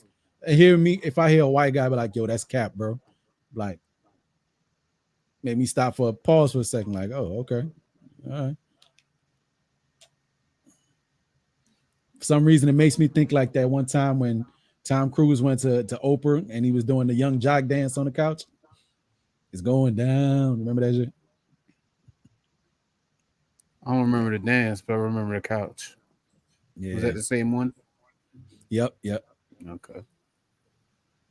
He was doing. That's when the young jock is going down was out, and everybody was doing that shit. That shit.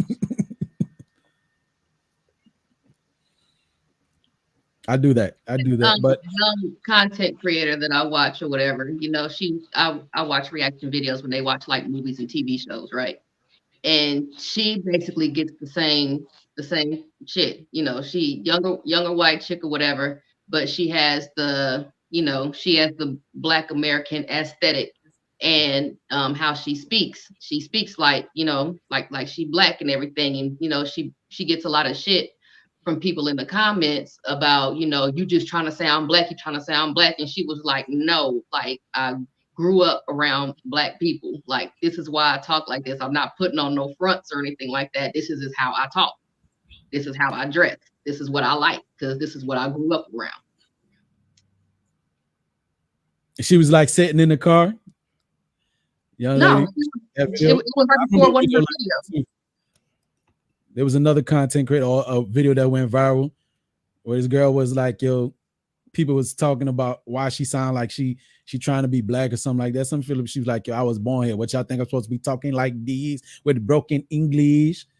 It's like talking about that Asian, some shit like that.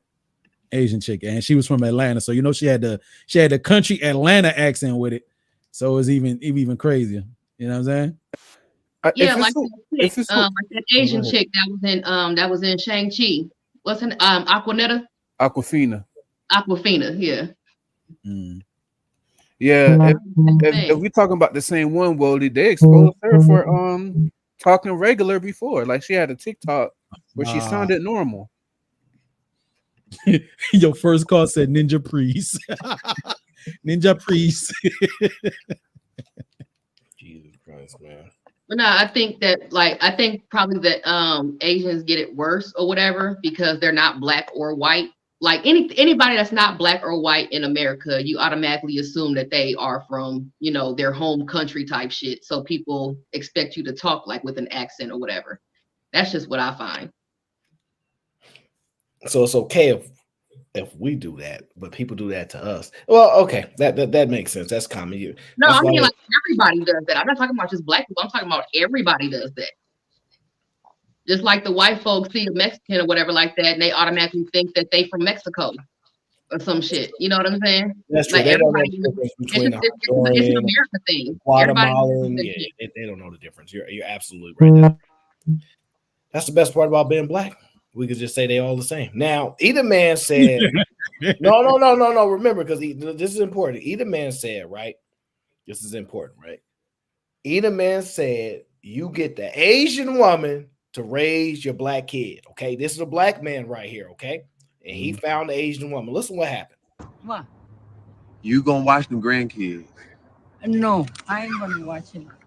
Hey! Over here. I don't watch it y'all already, so. Oh, you don't watch that? Listen. Yeah, I've been watching y'all grow up. Grandma. And nah, I need to go. Fun. You already been having Relax fun. You done went to your cruise ships. You done went to the Grand Canyon. You done came back with souvenirs. Just I got a baby on the way. You gonna watch the kids. No, I don't want to hear that bullshit. Either man, you got some explainings to do. Either man promised us. He said he promised us. He got some explaining to do. Because I'm worried now. He done set us up. Y'all see how he set us up to go to a felon pathway? You see what he did to us? No, you ain't right, bro.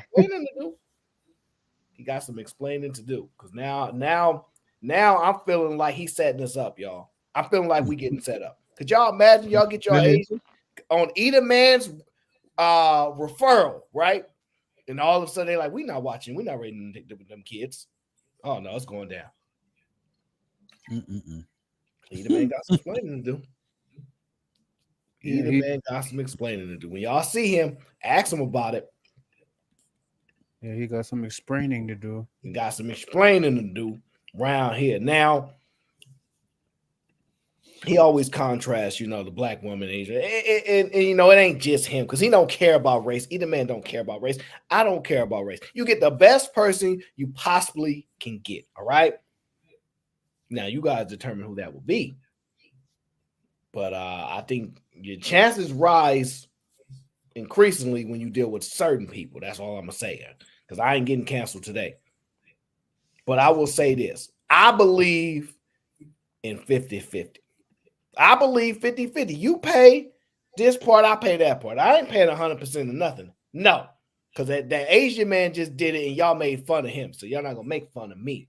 It's not going to happen, right?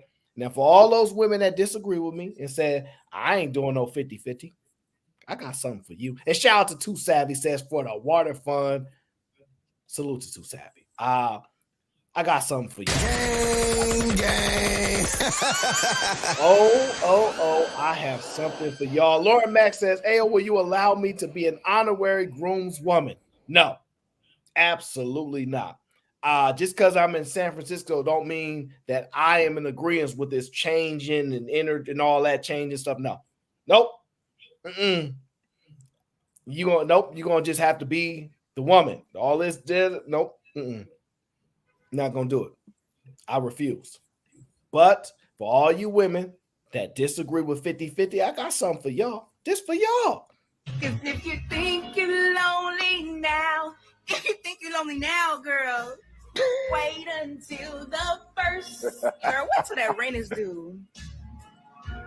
You see, he was over there paying half the bills, and you was okay till you saw them hoes on Instagram and said it wasn't cool. You said you'd rather be paying it by yourself than splitting it with a man. And guess what? I am the woman that will split it with a man. So now I'm just coming up with $850. Matter of fact, I don't even know what I'm going to do with the other half because I could blow it. And now you over there, you got to come up with 2122. Saying you independent. If you think you're struggling now,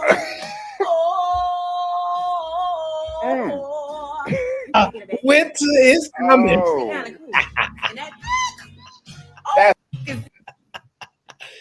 Winter is coming. Yeah. Now, what's better? Half of something or whole of nothing? I think that's how that saying goes, right? Would you rather have half of something or all of nothing? I'm gonna take my half. I'm telling you now. Yeah, I'll take that rack. I'm gonna take my half now. Women, they learning. They learning, y'all. See, it just took a little time. It just took us a little time to finally get through it. It just took them a little time because I've been listening. Now, it's something that ain't gonna never come back from this, by the way. Some of them are not gonna come back. It's a situation kind of for me right now, and I'm trying to make it work. I got basically 3 rooms, and I got to pay all this shit basically by myself now. And I considered bringing in a roommate, but I'm like, nah, I don't like nobody that much. I'd rather just struggle it out. Yeah. No, y'all gonna learn y'all lesson. They all listen. The whole war. Listen, remember, hear from me first. When we had that so-called gender war, the relationship war, we don't want no kids, and now the children are going to attack the parents. I'm telling you, y'all about to see content flooded like no other when it comes to parenting and the kids' experience that they had. Oh, y'all gonna be like, dang, they don't even want to be friends with their parents no more. They call it no contact. It's gonna be flooding y'all algorithm. Callie, is that you? Yeah, that's my phone going off. It's buzzing. My coworkers are talking. Whatchamacallit? I sent you 2 videos or whatever. If you have time, we could discuss that. The first, you have to play them in succession though. So if you do have time to play the first one and then play the second one that I said. Yeah, you real good. Okay, let me find them. Hold on. Wait into the first. Yeah, I'm telling you, y'all gonna love that joint, huh? Wait a minute. Okay, let me find Cali Bab video. Hold on, y'all. Because if you think you're lonely now, wait a minute. Just wait. Let me pull up Cali Bab video. Hold on. Oh, there it is. There it is. What happened now? I think this is the first one because she told me to play them in succession. So this is the first video brought to you by Cali Bab. Hello, ladies. Welcome to Submissive Class of 2024. You know, 2023, I was ratchet little Suki's and sexy rags. No, we're not doing that this year. We clean up our image, okay? So I need y'all to do 4 things. That's cook, clean, fuck, and shut up. Can I get it on 3? 1, 2, 3. I cook, I clean, I fuck, I shut up. Yes, submissive women in demand too. You should have to treat a man. Yes. Hello, ladies. What? Oh. Okay. We're gonna play them in succession. Of course. We leaving ratchet behavior behind for 2024, right? Leaving when he building, but you need a plan. It's submissive women in demand too. I'm nothing like that drama you put your man through. I say I cook, I clean. All you bitches kept to say you need. Is that the new song? I didn't know that's a new song. Okay. That song kind of old. It's like a year or two old. That's brand new to me because you know I don't listen to radio or anything like that. No, it's not on the radio. Yes, this song literally is I cook, I clean, I fuck, I shut up. Okay. I never heard it. So who sings the song? I don't know. I think she do. It's her song. Oh, it's her song. Oh, okay. I was going to ask that before the next video. I was going to say, is she the one that made that song? But yeah, she's the one who made that song. She might be in marketing or something. I don't know. Yeah. Y'all niggas believe in it. It says her name is I am China Monet. Never heard of her. Monet. So Callie, Miss Callie, are these words to live by for 2024? I'll scratch your head later. No, I'm not gonna watch it, but I'll scratch your scalp. All right. Huh? I was saying, so in your opinion, are these words to live by in 2024?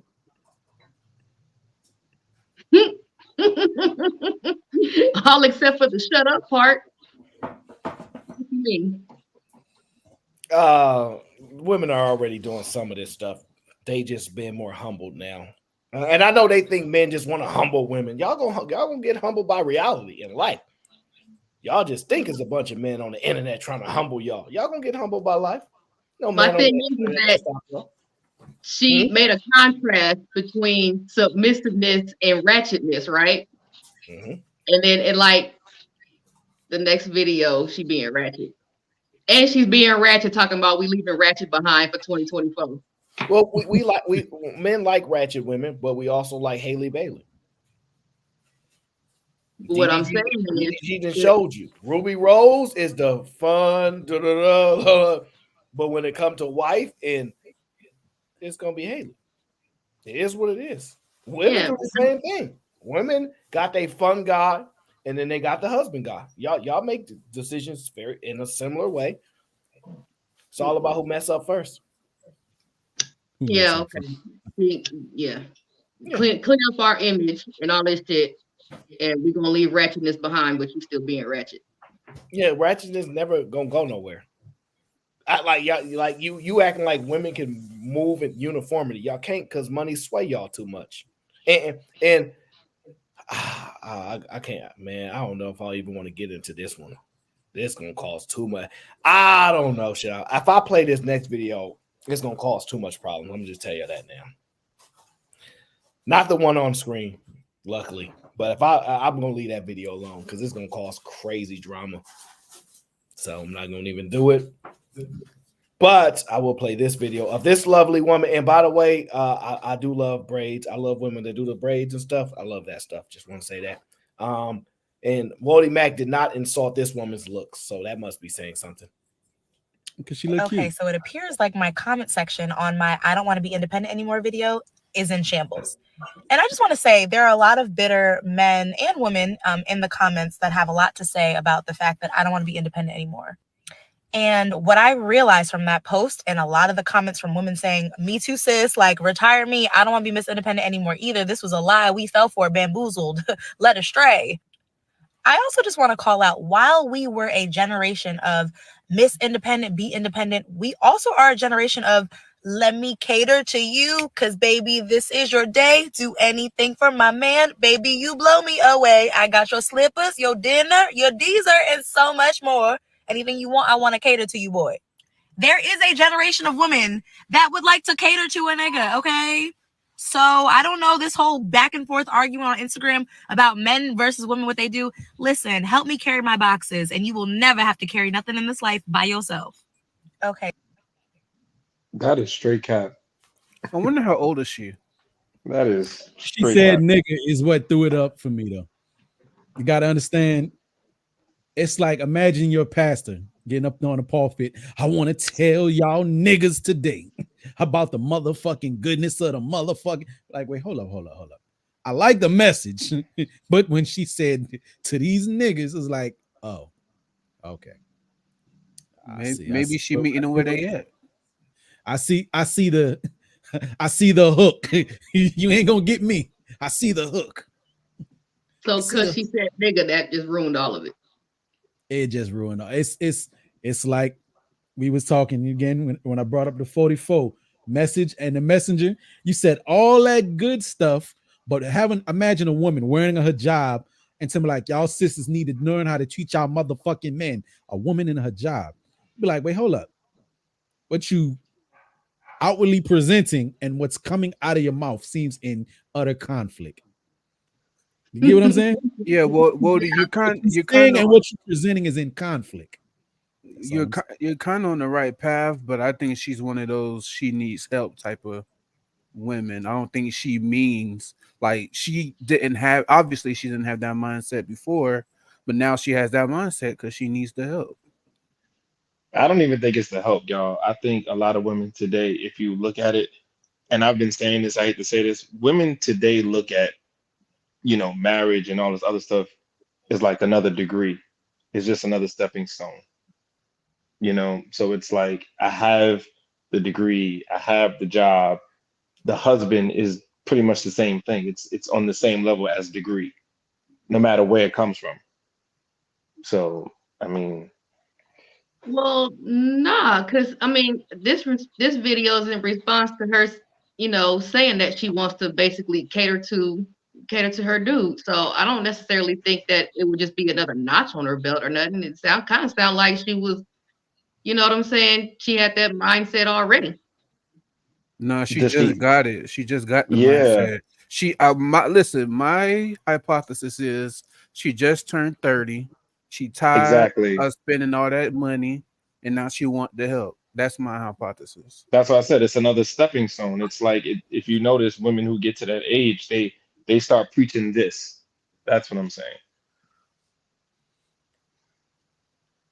Well, what happens is reality resets them, and they realize they thought man was just trying to check them and put them in their place.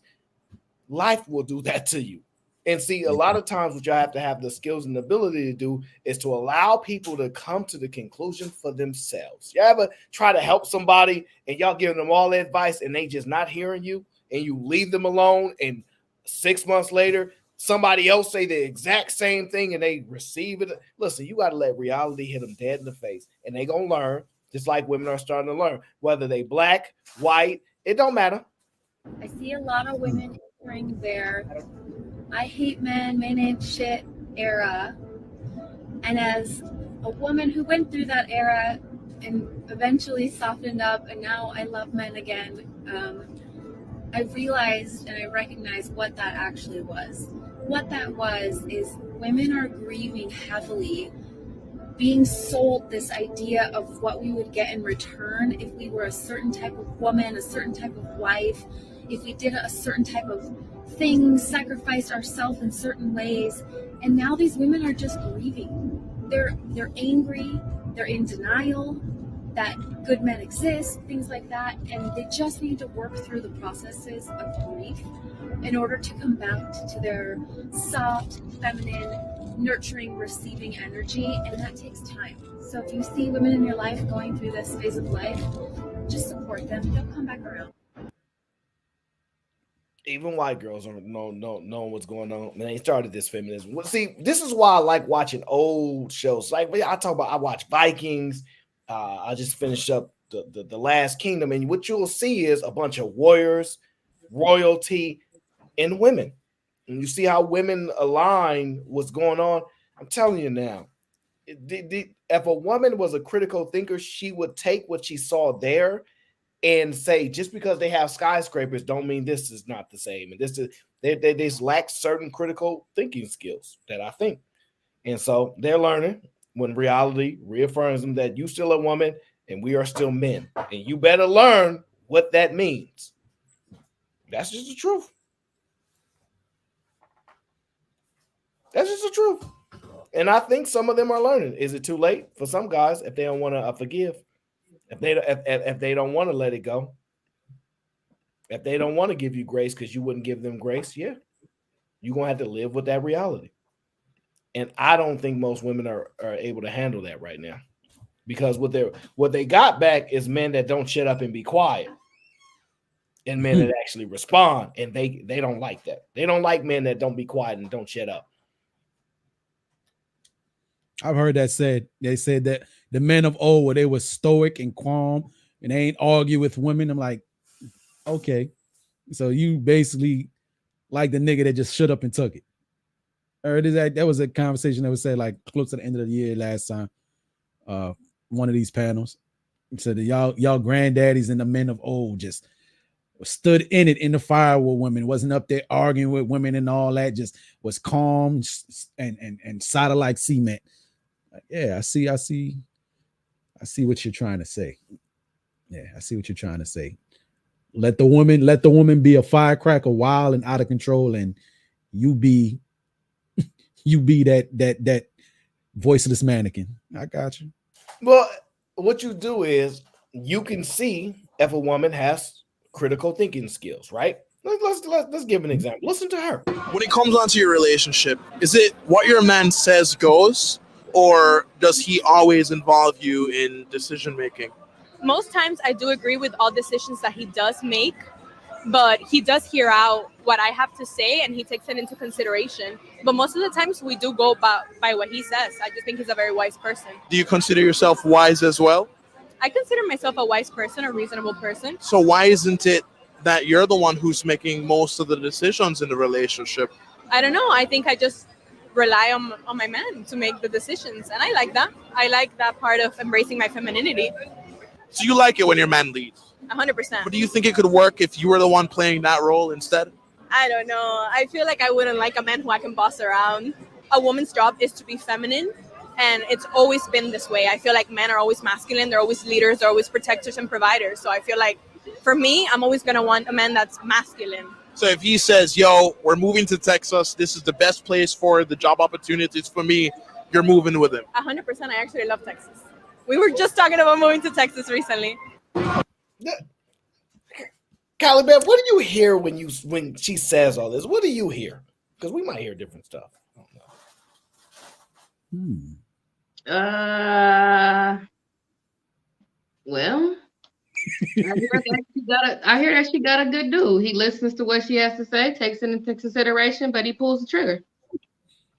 I mean, I don't see anything wrong with that.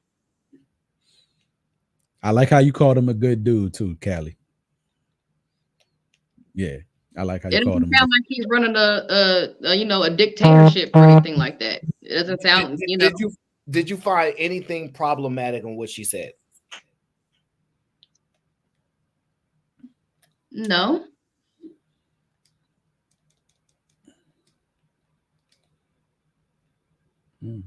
I would like to know what culture. I would like to know what culture she represents. Does anybody find anything problematic in what she said? Aaron, could you run that back for me or no? When it comes onto your relationship, is it what your man says goes, or does he always involve you in decision making? Most times I do agree with all decisions that he does make, but he does hear out what I have to say and he takes it into consideration. But most of the times we do go by what he says. I just think he's a very wise person. Do you consider yourself wise as well? I consider myself a wise person, a reasonable person. So why isn't it that you're the one who's making most of the decisions in the relationship? I don't know. I think I just rely on my man to make the decisions. And I like that. I like that part of embracing my femininity. So you like it when your man leads? 100%. But do you think it could work if you were the one playing that role instead? I don't know. I feel like I wouldn't like a man who I can boss around. A woman's job is to be feminine. And it's always been this way. I feel like men are always masculine. They're always leaders. They're always protectors and providers. So I feel like for me, I'm always going to want a man that's masculine. So if he says, yo, we're moving to Texas, this is the best place for the job opportunities for me, you're moving with him. 100%. I actually love Texas. We were just talking about moving to Texas recently. When it comes... So if he's a decision maker, why get her input if she don't want to do the job and shit like that? Like, because the decisions involve her too. Yeah. But she doesn't want to make any decisions. She says she wants to follow him. So just follow him. Now, if I can, my brother, what I see there, one important thing, even though you're making a decision that's based what you think is in the best interest of the family, you know, you would like to know what the decision you're going to make is going to affect the other person or what they may think. And then you got to involve them.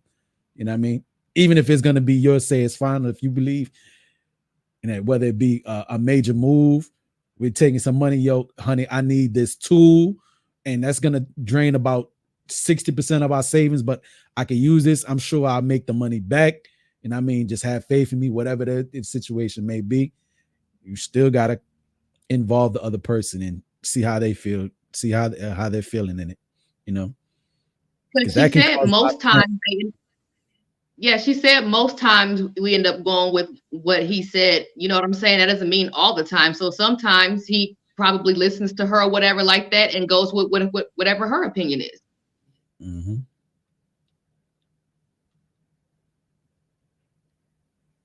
What you thinking, Aaron? He thinking this how his wife should be when he gets married. I think the problematic part is she don't feel like she should be able to boss him around. She interprets what he does. If she were to do it, it's bossing around.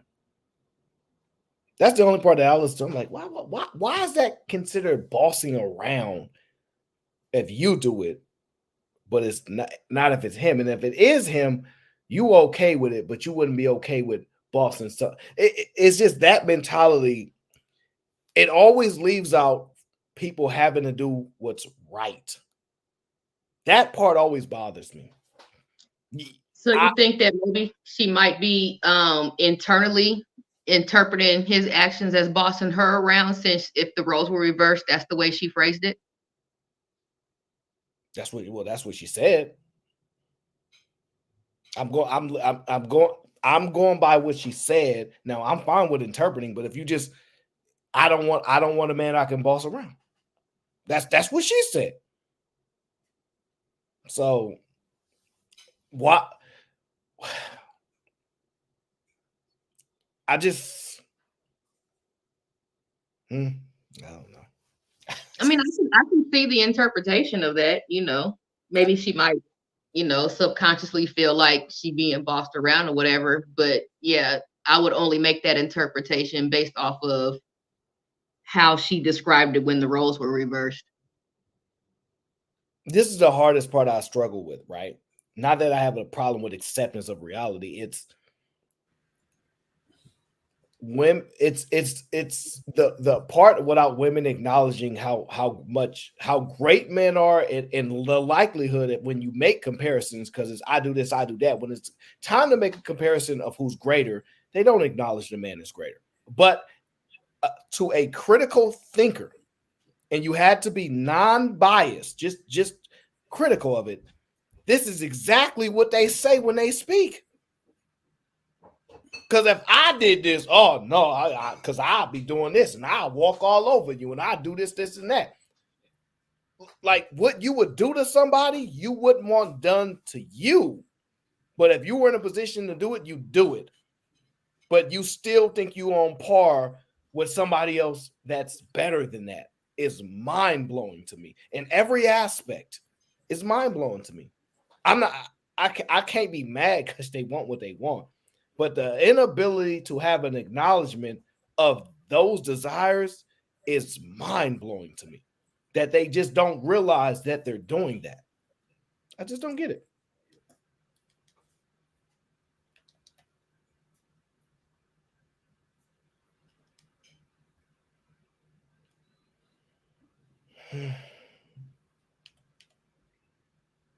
Frustrating.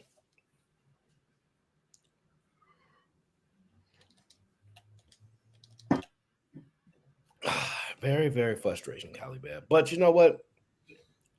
There's going to be more and more examples as we go ahead. So I ain't going to worry about it. Word to my mother, I'm willing to go out all out with everybody. Everybody. Step outside. I don't give a fuck who got a problem. I'm here in Bronx River right now. Y'all don't like me because of what I said. Let's go. Let's go. Let's go. Let's go. Oh, let's go. We've reached the conclusion of the Aaron O Show. I appreciate you guys tuning in. I gotta go. I have other things to attend to. I'm gonna have to catch y'all on the next show. I hope you guys enjoyed it. And you guys, please listen, critical thinkers, please challenge these things. Please challenge. And until the next show, because I don't know who else live right now. Until the next show, we're gonna get up out of here. I appreciate y'all.